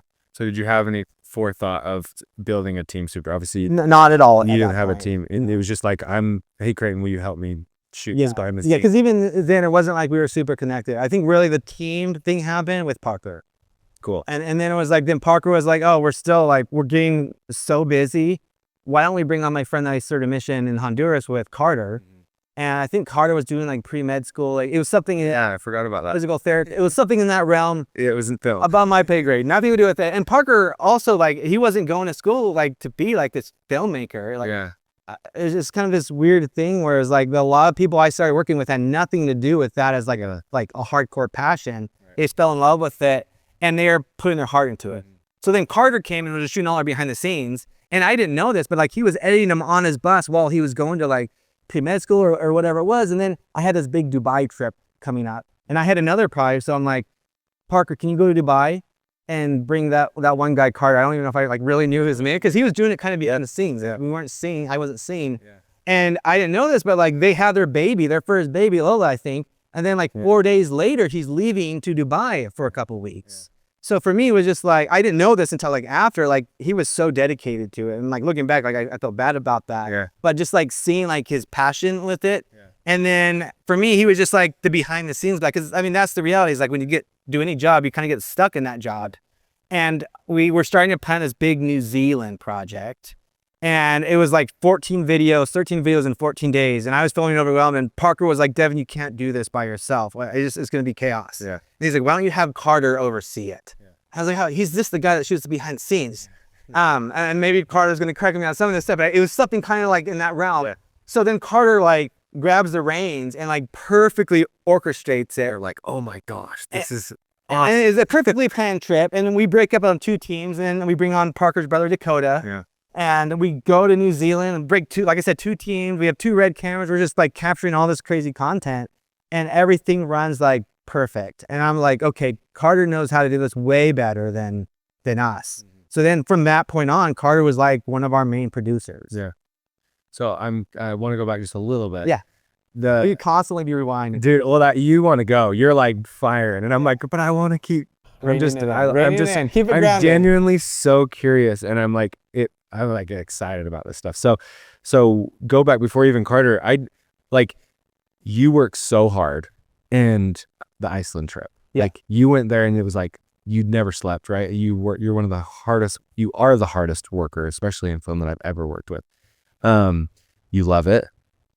What was Parker like right there with you working just as hard as you were? Like loved that like sundown, sun up. Was there friction there? Was it like, I'm just curious about like that relationship with how hard you work and how hard he works, but like were you working even harder? No, I mean, we could definitely. So me and Parker, I don't know, I'm gonna say we did 15, 20 projects together by this point. And this is pre-New Zealand, pre-Carter. And I planned like, I'm going to Iceland. I just seen Walter. And Chris was with you too. Yeah, Chris flies amazing drone work. And like, I want to go back to not New Zealand, but Iceland to film like kind of our own project. So we just got 2 red Dragon cameras. So it was like really exciting, our first red cameras. So we go, Parker's there too. And yeah, Parker's without question, probably the hardest worker I've ever worked with as well. He can keep the same cover. But I will say that trip was kind of like a breaking point where he realized that I was human, and he also realized that I can make bad choices. And when I say bad choices, I was like, hey, it's a snowstorm. Like We've got to get fear. to this point, or we're gonna miss like the northern lights. Yeah. And we're like, we haven't slept in 36 hours. And I mean, honestly, if Parker's watching this right now, like Parker will probably say this is like the first time I want to say he was like mad at me. Yeah. Well, I edited that video. Okay, so yeah. I saw a lot of the behind the scenes. It looked hard, man. Like I saw when you guys were waking up and you guys are driving, and it's like, it looked like it was miserable. It was like, we're delirious. We're getting stuck in the cars. We're like, I don't know if I would have survived. That's why like I'm so genuinely curious. Like it. Well, and 2 weeks into it, we were all so sick. But you kept going. We kept on going. And you weren't sleeping, and I remember like you were talking. Yeah, but there's one time where we get stuck in and I say we had to go down. Yes, and I remember hearing that footage. Yeah. And Parker kind of had a talk with me, and this is good because I'm like learning the process. But it was like, and I felt at that point Parker went from a fan to realizing I was human and could like not always make the best decision of what we should do, like what directions. Or you're not human. I wonder if he had, I don't know, but it was like a really good wake up call for me and probably for him too, to realize like I'm trying to figure it out too. But it was like, hey, we're burning everyone out. We're like, this could be like kill us. Or right, we're going. So and by this point we're pretty much done with the trip, or a few days before the trip. But it was just like a good process of figuring it out, because I hate confrontation. I've always hated confrontation. Yeah. But dude, I gotta relate with you for a second. Like I have, and some of these guys can attest to it. Like I'm those kind of conversations are tough with employees, and not that Parker was an employee. He probably was at that point. I've never interested in anyone I work with my employee. He is like that's who I work with. He worked with you. And I will push people too much sometimes. Yeah. I have high expectations. I've had people that don't work here anymore. I mean, Tyler's one example. I had a podcast and he was just like, this guy's driving me crazy, because I have high standards for my edits, right? Yeah. And so you have this confrontation, and I've been there a lot of times now. So I have sympathy for this, like this relationship between you and Parker and how that went. And it's a huge learning thing. Oh yeah. A huge learning experience. And I think it's so important to have those experiences, because you just grow from them. Oh, completely. And so that's why I want to dive into that, is just like you growing as a person, like what happened after that Iceland trip, like, or during, like what happened? Yeah. So I mean, we all realize we're all human, and Parker's just as passionate too. Because it's like, we're waking up at every sunrise, every sunset. And when you're in Iceland, you can sometimes have like a 2-hour window of nighttime. So if you're waking up for sunrise and sunset, it's like you're not getting any sleep. Yeah. And then when you're in all that crazy weather too, and freezing, but it's like, then you see the northern lights and then you're in tears. It's like, okay, it's worth it, but it also sucks. Like the whole process sucks of making most movies. Yeah. In my opinion, but I love that process of suffering. It's a weird thing for me. It's like I don't even know the technical term, but if something's too easy, to me, it's not as exciting. Totally. It has zero meaning and value. Like the shoots I love the most are the ones I suffer the most. Yeah. And were the worst experiences of my life. I look at them like, those are some of my favorite experiences. Mad Max. Mad Max. Out of mosquito. Right. Everybody talked about that one. That's so I'm different, man. I'm different. I'm kind of a wuss when it comes to like, I want to be more comfortable. I'm a bougie dude. Like I like comfort. And so I had a very unique look into this shoot, because I got to go through, I re-edited it. I think you had a cut, and I went through and completely redid it, and got to just hear like the footage that you guys are filming, like while you're filming, that's not for BCS. I got to hear you guys talk, and it was super fun, super cool. And I was so green at that point when I didn't know anything, but it was really cool to just see how hard you guys worked in a very hard environment. It was scary for me. It was like, what have I got myself into? Because I think you and I did different. We ran our sets differently. Like when I was working for you. Yeah. Like I was more methodical, and like maybe I'd do less takes. Yeah. You did a lot of takes, and I'll never forget the drone video. Do you remember that? Oh, in that house, we did like 30 takes of one thing flying. I was like, this is madness. This is so wild, dude. Like, how does he do this? But that's what's so cool and so unique about you and your experience is like, and why you're so successful with it is like, you want the best and you won't stop till you get it. It's a good job, man. Thank you. I mean, you know this. I don't have to toot your horn.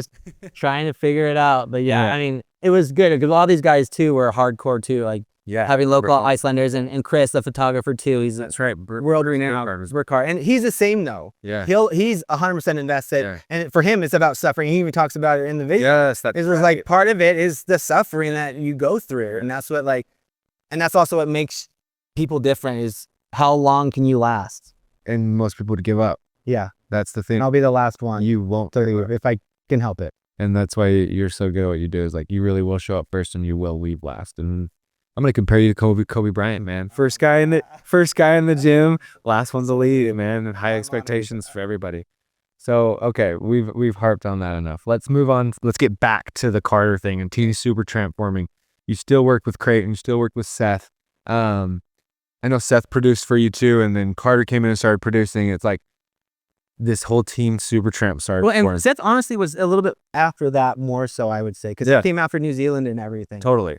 And I think honestly, we'll rewind it just a little bit more. Cool. Is I had an agent in LA, and they had like a producer in LA that was doing all my LA stuff. Yeah, I met him once. Buddy, amazing guy, amazing producer. Like we got to film on Universal Studios Backlot. Like he was making a lot of this stuff happen. But when you hire outside of like in LA, the money like astronomically higher.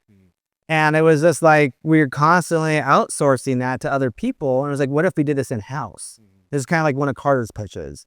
I was like, why if we did this in house, we could do a lot more and save a lot more money. So I think that's kind of also part of the switch, is instead of like hiring out to LA, we were doing it now in house. And then Carter became that, and Seth also became that as well.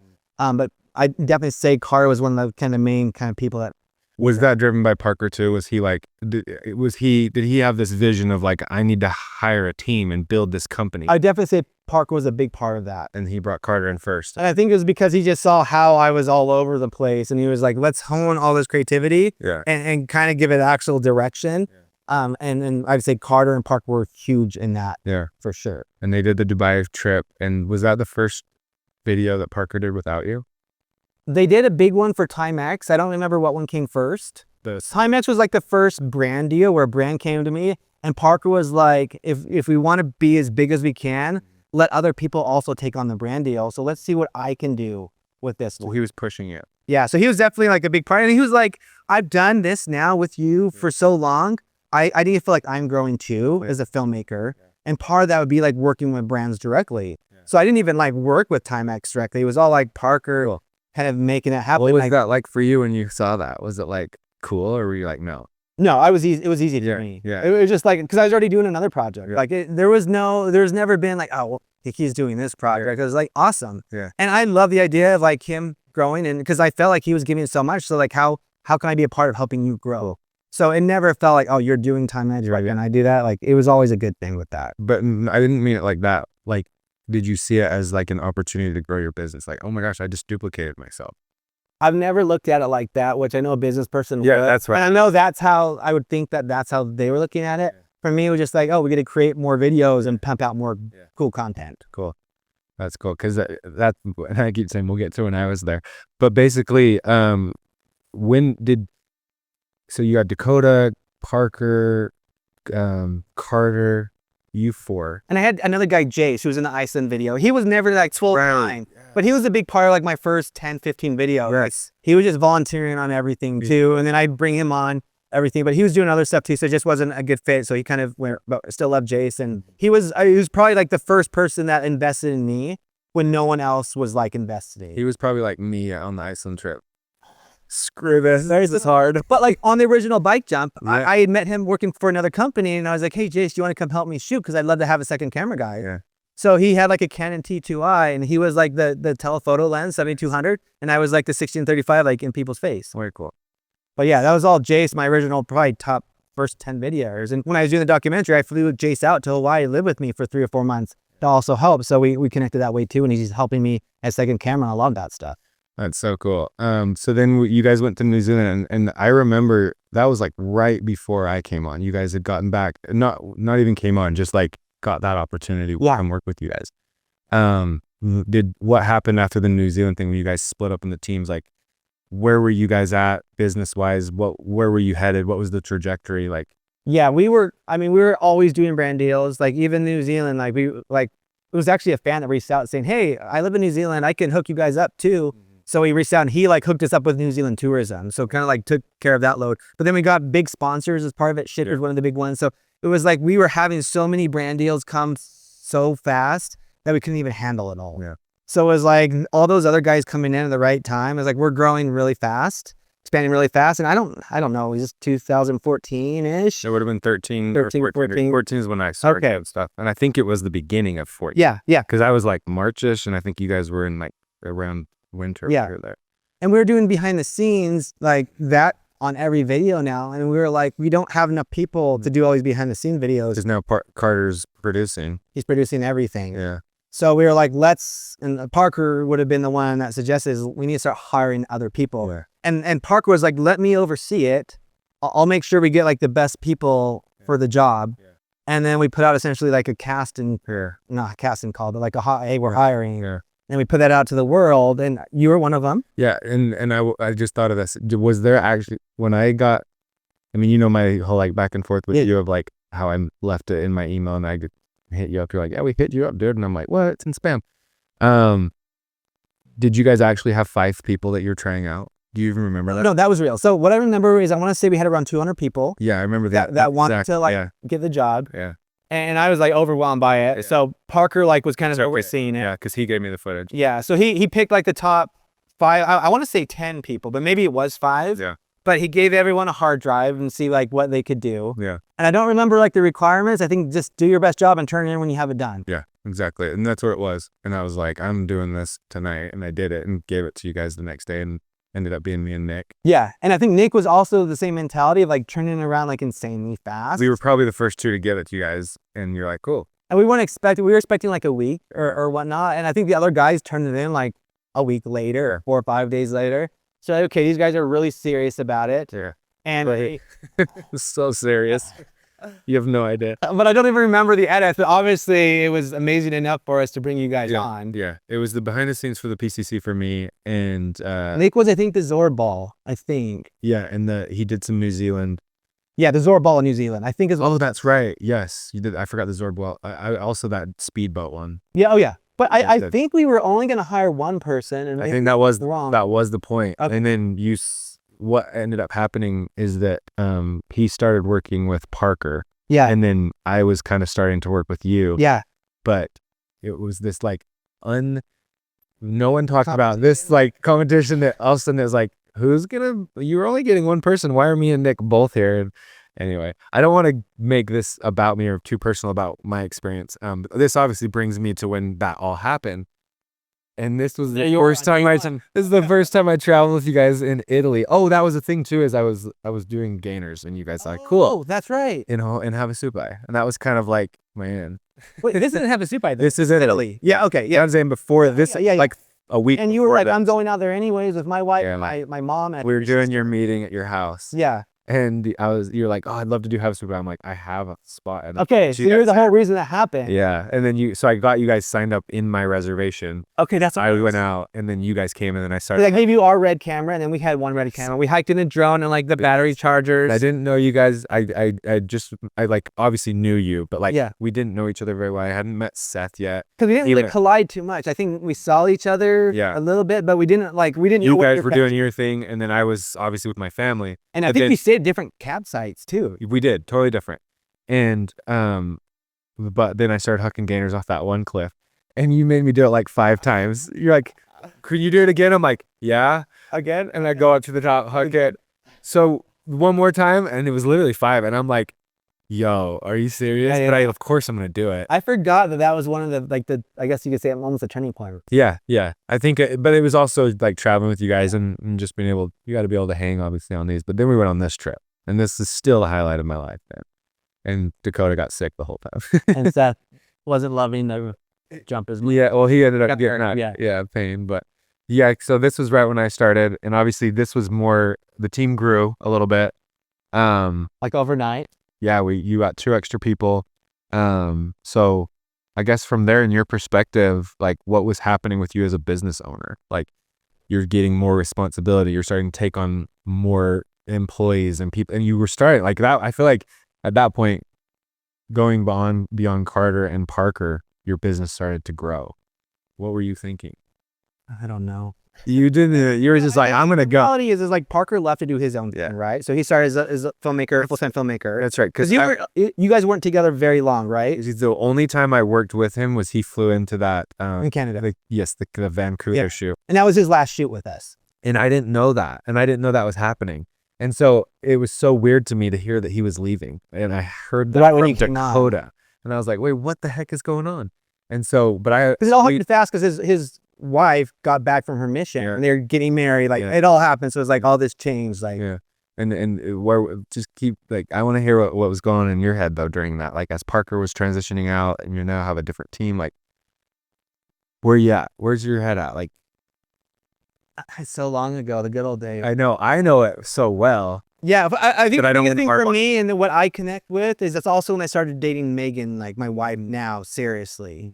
So, and she was in Hawaii. So like I was flying out to Hawaii a bunch to like pursue that whole thing. Yeah. And that's when I found the Polynesian Culture Center video that you had edited as well. But it was also like the real reason was like to go on a date with Megan. And like I justified it because I was having someone else like pay for my flight. But I was doing the video for them for free. Yeah. And then it was just like, so I think my head was like, I finally found someone that I think is the one. Yeah. So I honestly think a lot of that transition with like Parker changing, Carter kind of overseeing now everything.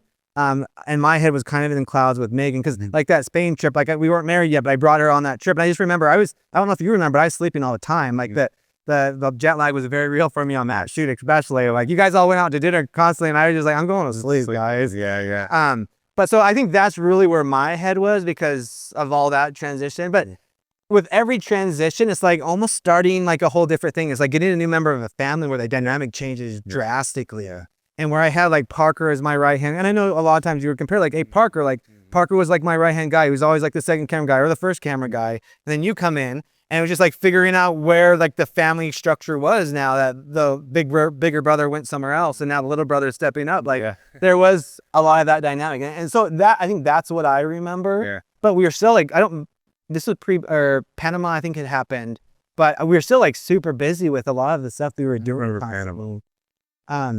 You don't remember it, right? Yeah, that was with Parker, but then I think shortly after that then you came in. Gotcha. It definitely constant change. It felt like, and I think Nick Sales was with us for maybe a year, maybe 2, but it's all a blur now. And I feel like we were so busy. Yeah.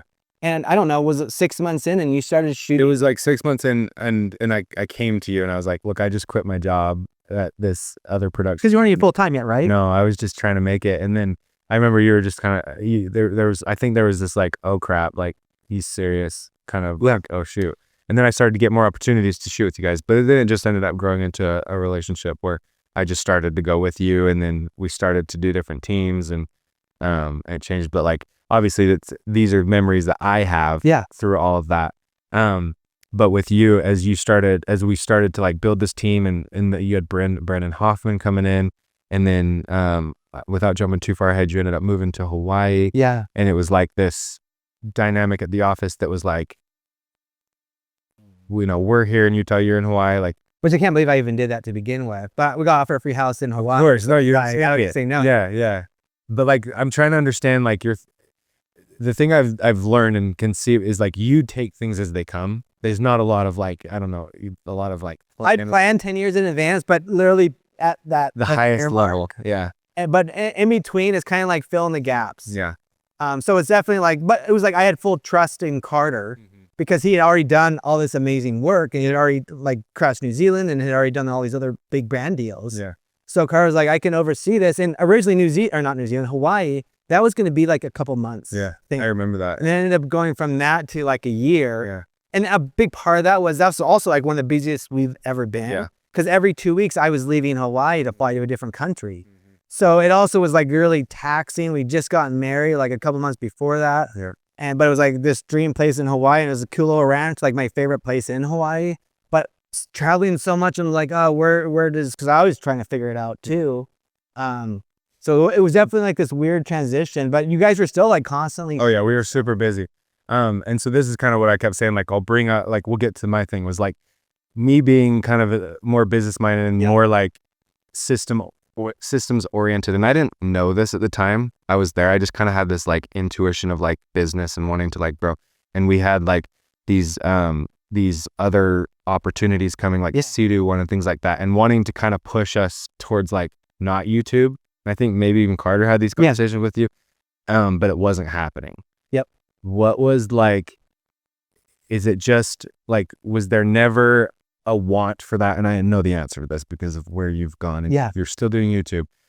Why? I'm curious about the whole business systems thing. Like, how come you'd never wanted to do that? Or like have a business where you just can step back and let it run and you can live the good life, essentially. You're just such a hard worker. That's why I said I know the answer. But like, talk to me about business and systems and why you didn't necessarily want to do that. Yeah. So, and I know this isn't a normal thing, and this is maybe why my mind's all over the place.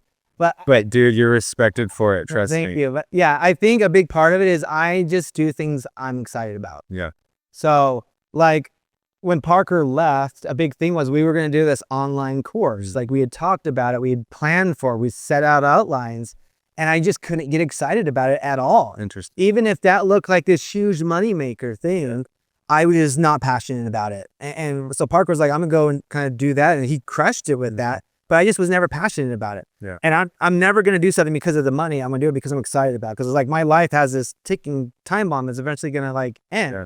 Knock on wood, right? Yeah. But like, I just want to do what I'm excited about. Yeah. If I'm going to spend the next 3 years doing something I'm not excited about, why am I doing it? Yeah. Now, I still do things I'm not excited about. Like that Timekeeper channel we talked about earlier. Like, I'm not extremely passionate about like time videos, but that's kind of a little side hustle that's not going to take a ton of my time that I can do. And I'm still learning something that I'm excited about. Like AI, I was really excited about that. So that's kind of why I did that. But for me, it's always, I'm going to do it because I'm excited about it. And I'm going to be in control of it. And the reason I ask is like, like having the systems in place is like, in my opinion, is like is thinking ahead and not burning myself out and not like hating what I do. You still love what you do? Still do. That's amazing to me. It's like you're doing it and because like I'm going to be completely candid, and then I've talked to these guys about like, I'm tired of filming and editing. Like I still will, and I get to pick and choose on what I do. And I've found passion in like recent projects, but like it's hard, and I've done it for freaking ever. And it's like, that's why I'm asking that question, is like, you still love to do what you were doing even 16 years ago. Now, what I will say though, the little footnote, I guess you'll say, or whatever you want to say, right? We all get burned out. I get burned out. Like even when I'm so excited about a project, I still get burned out. And I think the thing for me that excites it is like trying something new where I still can like own up to it. Because I was getting so burned out by like relying on the views and thinking that like my success is based on the views. So finally I said last year, screw the views. I'm just going to post everything on Instagram and just see what happens. Not only Instagram, I did that for YouTube as well. So last year, I want to say it was our most successful year on YouTube for views. And that was just because I stopped caring and just started posting anything. Yeah.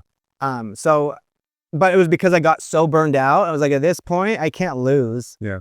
Because I'm not liking making movies right now because I'm burned out from it. So but that even brings me to like having a family, and now that you've got kids, like do you ever want to get to where you're not working? Yeah. Really? Like when I say that, I mean, you still want to work and still do what you love, but work as hard as you have.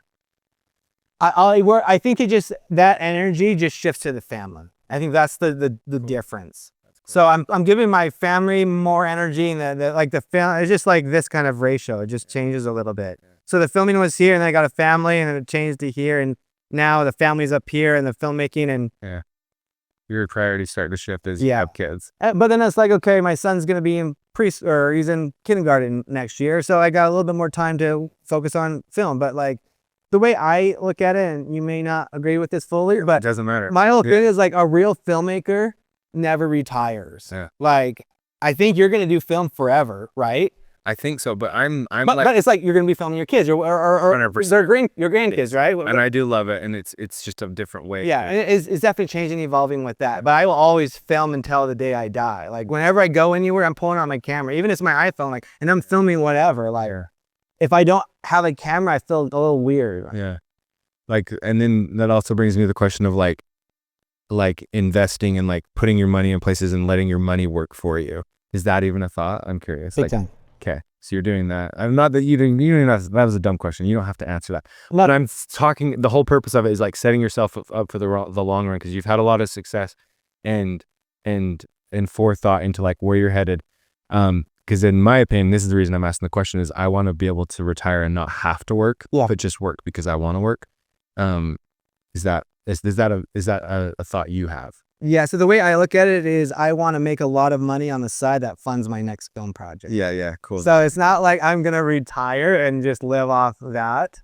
But like, I will say, like, right when I started having success, anything that I was making, it was like humble living. Like I wasn't driving around in a sports car. Like 100%. You see all these influencers and they're driving in Ferraris and Lamborghinis. It was like anything that I would have made on a brand deal, I was putting in savings, and it was building money over time. I didn't touch that at all. And it was just like living in like literally like just humble beginning, like nothing crazy, nothing like show me, like I'm not a flashy person. I put that money in the savings, and it just keeps on building and building over time. So like, that's like my plan B, or my plan B. Like when COVID hit and like work was not the best, like I had that money I could pull from it every time. Yeah. So I have a plan B, plan C, plan D, and plan E. Yeah. And it's definitely something. And I think like, the thing I say to any filmmaker, like I'm not necessarily talking straight up advice, but like I wish I would have taken a business class, because I feel like as a filmmaker to like thrive, you also need to understand a little bit of the business side of it and know like, hey, you made $500 on a shoot, but put $50 to the side, and that's going to build money over the next couple of years. And that money, that $50 can end up being $1,000 in 5 years from now. So I think that's a huge for any filmmaker, because you never know when the family's going to hit. Totally. Yeah, and I'm only asking because it's such a passion of mine. Yeah. I didn't know it was until, honestly, it was probably right after I left you. No, it was really after Nomadic, and I started my business, and I was just like, there's a whole nother side of filmmaking that is so interesting to me. And it's the business side, it's the system side.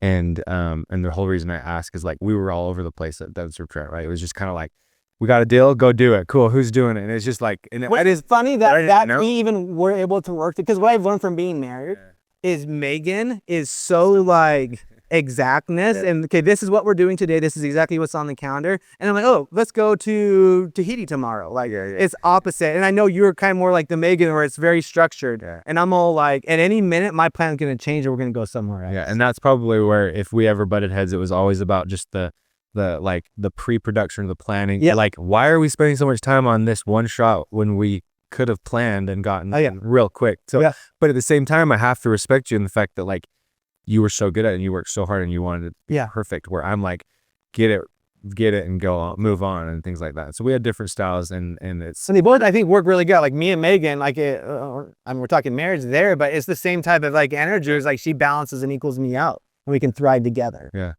cool. I don't want to breeze over Zane, because we almost did.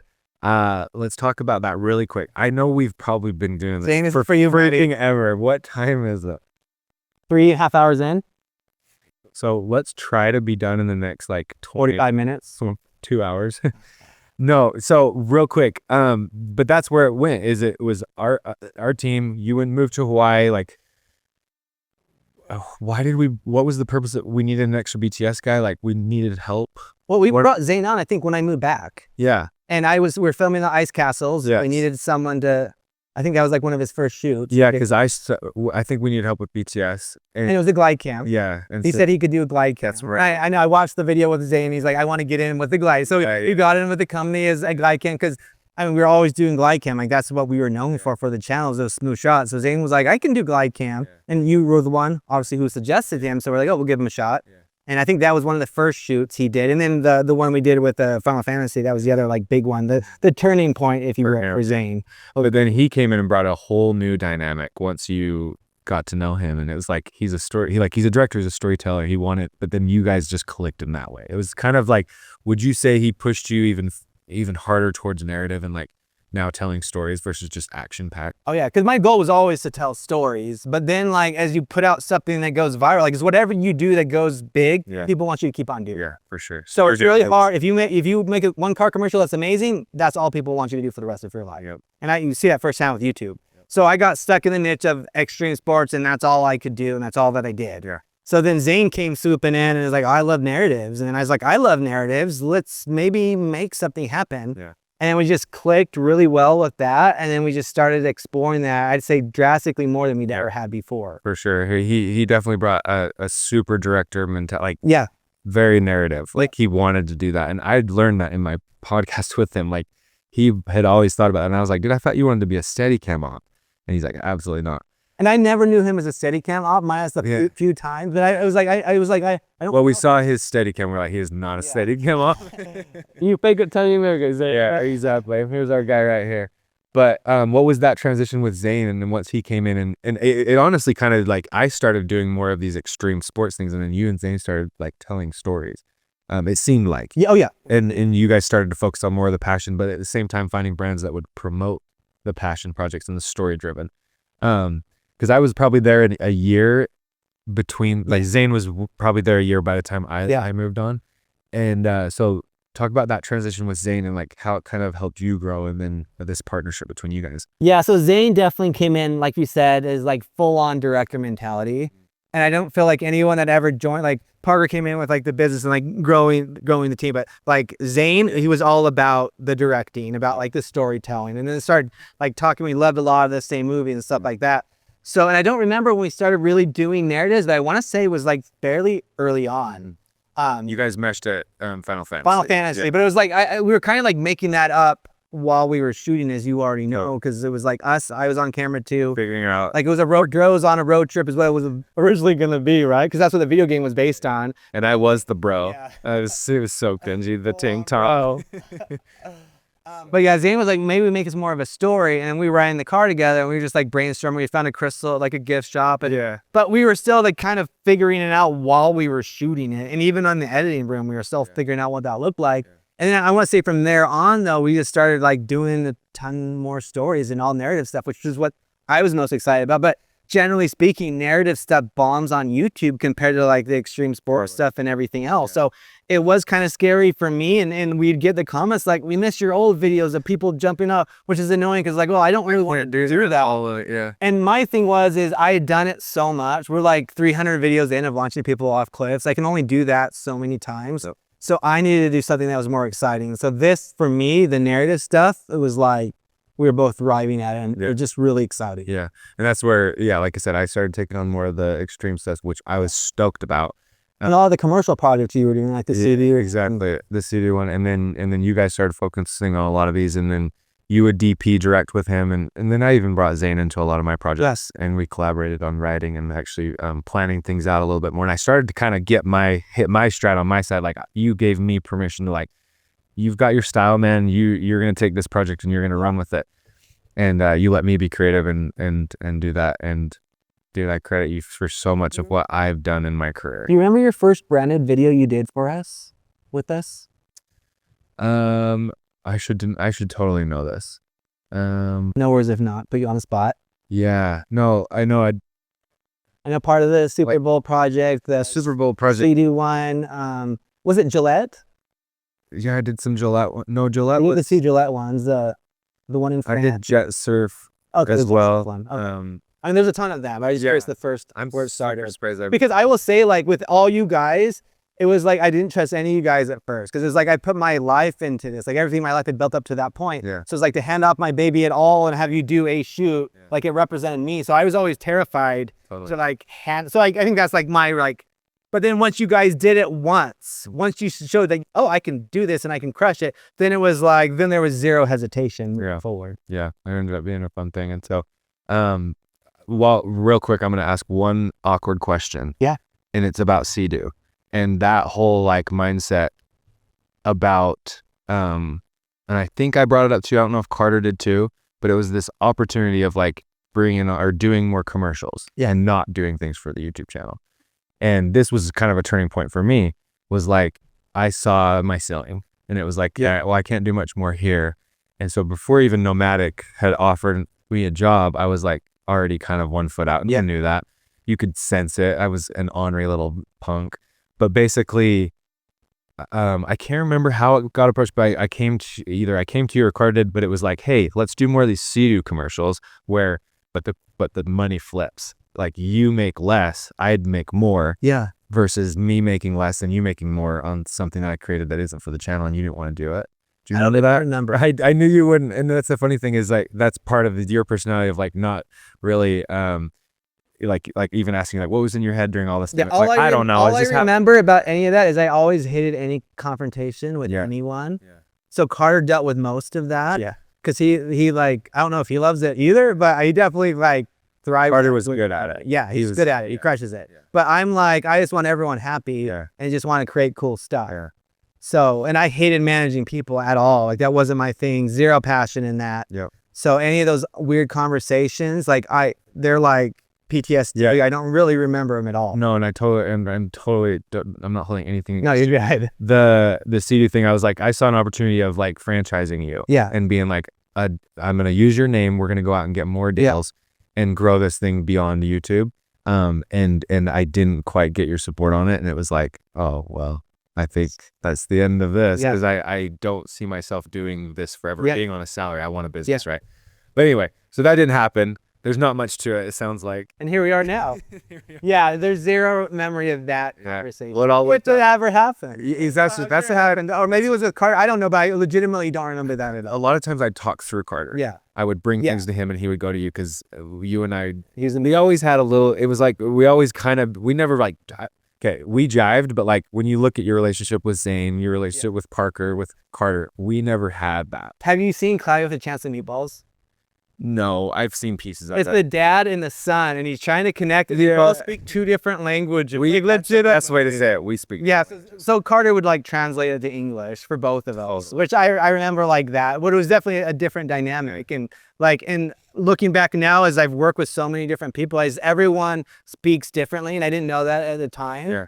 And I just learned, like, especially from being married, is just like knowing how to communicate to anybody, because everyone speaks a different language. Yeah, and I'm learning that now as a business owner, and I take so much of what we've learned and just use it in my own life. And so there's no regrets, and there's no like ill will towards any of it. It was just, okay, I think this is my time to no, and I totally like zero. Yeah. Back. And then Nomadic ended up happening, so that turned out great. But okay, so I end up leaving. Yep. Going to Nomadic. You're now with Zane and we're gonna try to, I don't want to like breeze through everything, but this is a long episode. But if I cut down in 20 minutes, we won't. It's gonna be, it's raw, man. Uncut. Yeah, it goes all the way. So I leave. Zane starts to step in, talk through that whole transition, and now having Zane and Carter. And I think you left right around COVID, right? It was the end of 2018 when I left. Oh, so it was pre-COVID then. Yeah. Okay, so it's all blur. It was like a year and a half before COVID happened. Yeah, I think we started doing just a ton of narrative stuff. But I think Fortnite was one of your probably later ones. I think it was. Well, the very last one was the slip and slide out of an airplane. Okay. And I do see those shots, the shots coming out of the slip and slide. That was Several of those blew up on Instagram big time, like 30 highlight, man. That's so cool. I tell people that all the time, where it's like, what'd you used to do? It's like, oh, these are the kind of videos you did. Yeah, slip and slide. Yeah, I watched one of your interviews with someone else. I think on another channel you were talking about it. Yeah, it was. I mean, who does that? No, it's a little different than your 9 to 5. So we got to do the coolest things with you. Anyway, you guys were just doing more narratives. Was it busy? More narratives, but we were so busy with like all this other stuff, like because then Nikon came out. You left before Nikon. We did the stuff in the mall. Yes, that was. Yeah. So then Nikon started working with you. Yeah, so Bubba Creighton started working with me like full time. Like brought them on. Yeah. Seth was already on full time the whole time, I think, with you. Yeah, he was. So I mean, we're still getting tons of brand deals. Like still super busy. And it was still really exciting, but slowly starting to do more narrative stuff. So where it was 100% like extreme sports, then once again that whole shift, and now we're doing more narrative. And is that you just trying to find a new voice, like you wanted to actually do what you want to do, like? You've got the system or the support to actually do those things now? I think it's a little bit of everything. Like we got the right people to do it, and our audience is starting to accept it a lot more. And also those videos, those narratives are starting to do really well. Cool. Like our Fortnite video, I don't know if you looked at it recently, it's, I don't know, 46 million, give or take. Yeah. We have a sequel, it's already written. We're hoping to shoot in the next couple months. Yeah. But like our Pokemon like horror film that we did, like it's over 10 million. It's like 17-minute long video. So a lot of our narratives have done really well, which isn't like a normal thing on YouTube. So it's been really fun to see that shift. And then we get hired by these brands that normally would be like an extreme sport. Now we're doing more, we're turning them into like a narrative experience. Yeah. So and that was Zane having so much influence. Zane's been a huge part of like that shit Yeah. for sure. Yeah, and anytime I work with Zane still, you feel his influence so much in like all these things. It's like we like that's definitely a Zane video. Yeah. But like, and his whole thing was like Zane, because it was the same thing. It's like every one of you guys, you need to feel like you're growing. And Zane, like, he wanted to do narrative stuff. So it's like, okay, Zane, what's one of the narratives you want to do? And he's like, he had this idea for this love story. I'm like, a love story doesn't really work for our channel. What if we did it with Zelda? And then Zane's like, I can make it work. Yeah. And then like Zane directed the Zelda piece, and I think it turned out amazing with what Zane did to it. I think that was the last time I saw you. Okay. Was that came out? Shoot. Yeah, dude. I remember I just showed up. I came. You guys Was it at the fire department showed up because they thought the forest was on fire? It was right before that. I came in just. I brought Nixon. Okay. Yeah, and it was right here in this forest. I came and watched this. But that was like I was thinking. I was like, this is the last time I'd seen Devin, and it was that shoot. That's been a minute then. So it's been like 5 years. It doesn't feel as long because it was 3 years on years. social media and everything. I know 5 years is probably what it's Yeah. been, and that's the thing with social. It's like And I have any kids. yeah, you just started. You shot my wedding though. You filmed my wedding. But yeah, 3 years later then. Yeah. Just like that. Yeah, the good old days. But yeah, this is an awesome experience. But yeah, Zane always thrived with narratives, and he definitely like each person that comes in, they change the dynamic for sure. And that's what's cool is you are open to that, and you're willing to like change and adapt and like support us in what we want to do and progress, because everyone needs progress, and that was always cool. And you did that well with Zane. I remember I'd always keep up with him, and just he'd tell me about what you guys were working on, and it was so different from what we were. Oh, it's totally different. Yeah. Every and then like we had him direct we did a big one with Lego with Ninjago, and Zane got to direct that one too. So he got to do a lot of like commercial branded deals with it too, as a narrative director, like telling the story, which is like kind of unheard of, I think, for a lot of filmmakers, not just to do like a 30-second spot, but like a story. Yeah. For sake of time, from here to let's just say 2024, obviously you guys went through COVID. Is there anything in those 4 years that you want to touch on that was career altering, like where you're at now, like in the last few years, like anything come out? Because I don't know much about that time period. I think the biggest thing with being on social media is that it's always changing. Yeah. So when I started, things were like YouTube had just become 1080p. And then it became 4K, and then 8K, and then everything was about 360 video and VR, and then drones were the big thing. Now reels are the things. Yeah. So, and I hate reels and shorts, but like we've had to adapt, play the game, and stay in the game. Yeah. So it's one of those things where I'm like not as passionate, but I'm still doing what I'm passionate about. But then we have those side hustles that are kind of running itself. Yeah. So we definitely like adapt with that. But that's definitely the thing right now where we've been putting everything. And then AI is the other big thing right now. That's huge for us. Yeah. So we've just been, everything we've ever filmed, we've sent it to the cloud to a company that's basically doing like AI video licensing. Yeah. So that's like another side hustle. But like if we're not doing that game, we're out of it completely. Yeah. So for me, with all these different like side hustles, it's just about funding my bigger projects I want to do. Yeah. But then in these last 5 years, the most important thing, family, your kids. Started having kids. I never talked to you about being a dad, and it's like, damn, you just wait, man. There's dad feels. So just touch on that real quick. Starting to become a dad. I didn't know you through that time, like, because I started, like, I watched you, but like, talk to me about your progress as a person to a dad. Yeah, I'll definitely be careful because it could make me cry, but I'll try not to cry. Dude, I'm just gonna make you cry. You're such a cute dad. This video of your daughter walking. Oh, thank you. Oh, bro, I started to tear up because I know that feeling. Down, you'll see it. I know that feeling, dude. And that was literally her first time walking. Well, and you can hear you behind the camera. It's like I sound ridiculous, but it's the cutest. Wait, did we pass it? I don't think so. Yeah, you're on my. Go to reel. Is it a reel? Reels? It's a reel. So let you wait for it. I can hear it in your voice. Oh yeah, dad, it's like proud freaking dad. Yeah, freaking out of every sense because he's been wanting to try it walking for the longest time. And how stoked she looked. Right down bottom right. Yeah, it's 100% real.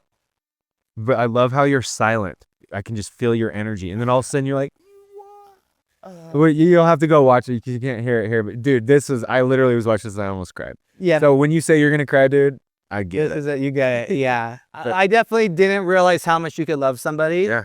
And then it changes the way I work, and everything that I do is like, it has a completely different meaning. Yeah. And it's like, this is what's most important. Everything I'm doing now is just adding to like giving them the best life. Yeah. So Stoked. but yeah, I love being a dad. It's the best thing in the world. And your son, is he like you? No, my daughter is. Is she? My son Alice, he's like me. I mean, he's 5. Like He's super do you creative. see yourself in him? I do, but I was like, is he going to be like a camera guy just like his dad? Like that was like my mentality. But obviously, I'm happy with whatever he wants to be in life. But like, I don't know if he wants to be a camera guy. Yeah. I think he's gonna get a little crazy. That is my son Atlas. Nice, you're making these videos, man. So yeah, we film random stupid things, and I just love him laughing. But I mean, we definitely connect. Like every Friday night, we'll have boys' night where we read comics and I play video games and like just go on adventures. So cool. I'm hoping / planning on going to Japan next month with Atlas and my dad. No way. So I just want to give him like just the best life possible, like being a part of like when he rode the bike for the first time, like all huge deals. But yeah, our daughter Lily, she loves like grabbing the camera, grabbing the phone. She seems like she's already a filmmaker. Cool. But Alice, she's just extremely creative, and yeah, I love them. And then you're just gonna start learning about Phoenix and what she's gonna be. That's what's fun. It's like like what he's gonna basically become. And right now, I don't have as much of a connection with him because maybe he's just feeding him milk all day, and I'm just like, I can't contribute to his life at all. Your post. Yeah, so I'm helping the other kids right now, but I know once he starts like really smiling at me, and I feel like what I do actually matters to him, then it'll be like instant love. Your caption when you announced that he was born was hilarious. Like that is just he runs the house. He gets that was great. So I totally relate to that. So obviously this changes you. You're now responsible for humans, not just employees. And I think it's really cool to see, and so kudos to you on raising a great family. But I think what's cool, and to kind of like bring all this together about like setting yourself up. Yeah. You've built a really amazing life to now support a family. And like you said, you want to give your kids the best life ever. And you've been able to do that, whether you planned on that or not, like you were there. Yeah. So good job. Thank you.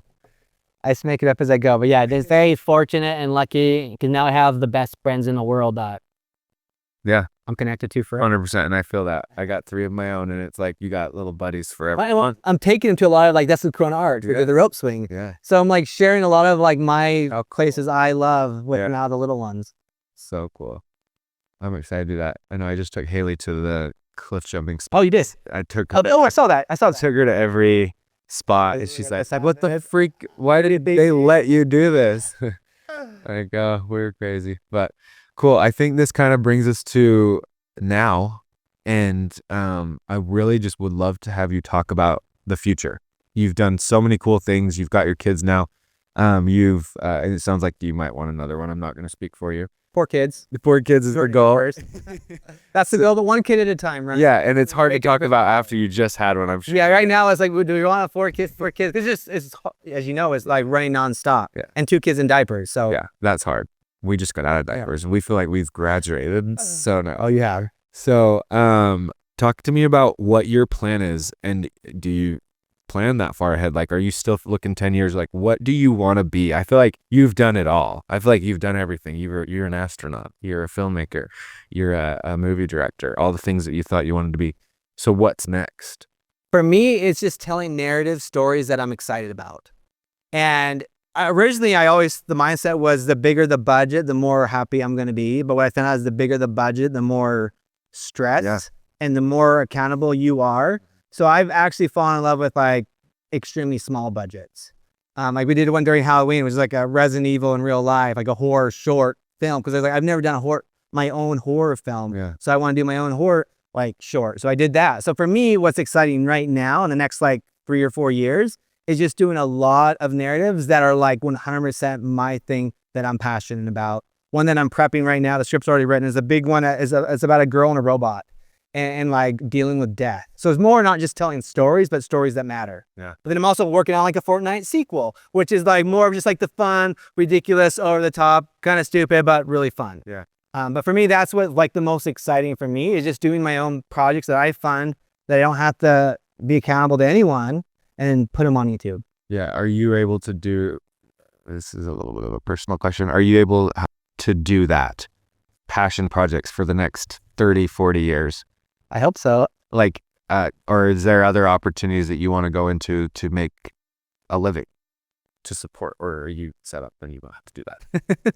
Yeah. That's why it's a personal question. No, I'm trying to think the best way. I think for me, the way we have it set up is we have 10 other side hustles Nice. that are running themselves, like you said. Because like for me, is like if you're doing a 9 to 5, if you're only making money when you're working, it's not going to sustain yourself when you want to fund your own expensive projects. Yes. So I have these other side hustles, these other channels, these stock footage, all these other things that we're doing that essentially fund all my big ideas. And then the brand comes in too, which will fund my other projects. Yeah. So that's kind of how, like, I love Indiana Jones. Like that's like my kind of like thing. Yeah. And I really want to do one in Hawaii. That was like a dream project. So we got hired by Ninja Must Die. It was like a mobile app game. And then I flew in like 10 of my friends to film that project, the Indiana Jones one, while also doing the other one. But it was like the Ninja Must Die funded all these other projects. So that's kind of how I've done it now, is I just get a big sponsor and then essentially it funds 2 or 3 other companies or other projects. Yeah. As you're saying all that, do you consider yourself an entrepreneur? Because you're like a really small, like you're actually a really good businessman, as you're like talking about all these extra little things, but then you just love to film and you're an entrepreneur. Do you see yourself that way?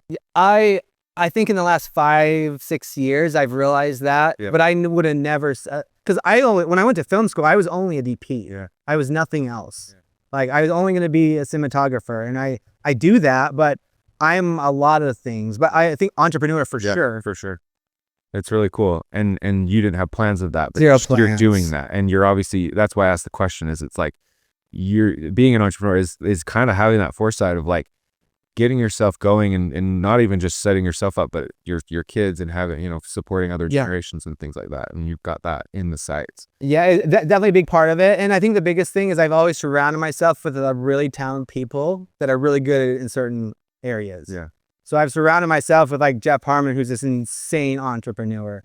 I've surrounded myself with other people that are like, just make sure you have amazing life insurance. I mean, not to get like morbid, but like I'm already set up. So when I die, my family's going to be fully taken care of financially. So it's like, those are the things I have to plan for. And I've done all that just because I've had certain people in different categories. And even like with the company, like each of you guys came in and fit a different need and taught me that, like, honestly, like I remember being intimidated by Zane. Because he was I'm going to be a director. I am a director. And the way he talked like director, like it was just like, I don't talk anything like that language, but I learned so much from that experience. And then you too, like just everything you guys were doing, like especially your work ethic. Like I just remember you come in like way before everybody else. And then your edits were done like, wait, he already has a first cut done. Like I just remember us like always being blown by how fast you could get things turned around and still have it amazing.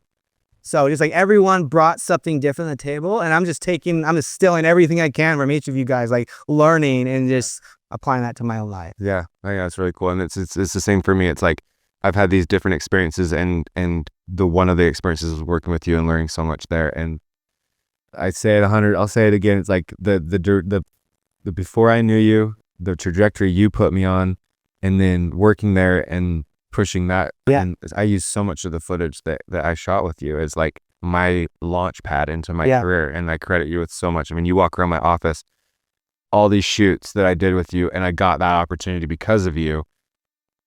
You've like set me up. But then not just me, like every person we've had on this podcast, you have you've literally shaped people's lives. Like you started, for better or worse. Yeah, no, it's good, man. You all the filmmakers that I've talked to, like they all watched you. They all watched Casey and I stat. These people that started so early and they were influenced by you. So you set a lot of people up, and you've helped a ton of people. I think that's the most important thing in life, is like helping people. And whether you knew what you were doing or not, you've helped so many people. And so that's why I think you're good. You're having so much success, and then you've got this. I love hearing that. I love seeing where all of you guys have gone, and like, okay, amazing. Yeah. And it was fun to be able to cross paths and to continue crossing paths like right now. And so I think that's a good place to wrap it up. Thank you so much, Devin. I'm honored. Is this the longest podcast yet? Yes, and I knew it would be. That's why I was like, Devin, plan for at least 2 hours. Because 4 hours later, I want to unpack stuff, and I appreciate you coming in. We got some of the deeper stuff that we haven't talked about. Yeah, and it was cool, and I learned so much about you that I had no idea. And what I love about these podcasts too is I love going deep with people. I really love real conversations. I have a hard time with superficial, like small talk. Yeah. I just don't like it. So this is my favorite, and what it does is I think it connects us, and I really start, not that I wasn't before, but I'm really rooting for you, especially as like a dad. Yeah. And so I'm stoked for the next 5 to 10 years down the road for you, and I'm gonna be on Instagram cheering you on. Thanks. And speaking of Instagram, you guys already know, go follow Devin Super Tramp. Go see his crazy reels he's putting up. Go follow his family. All those other channels that we put up. So good job, man. Keep going. Thanks, brother. Thanks for having me on. Dude, we did it. Barely. That was it. Thank you. Guys. All right, let's cut.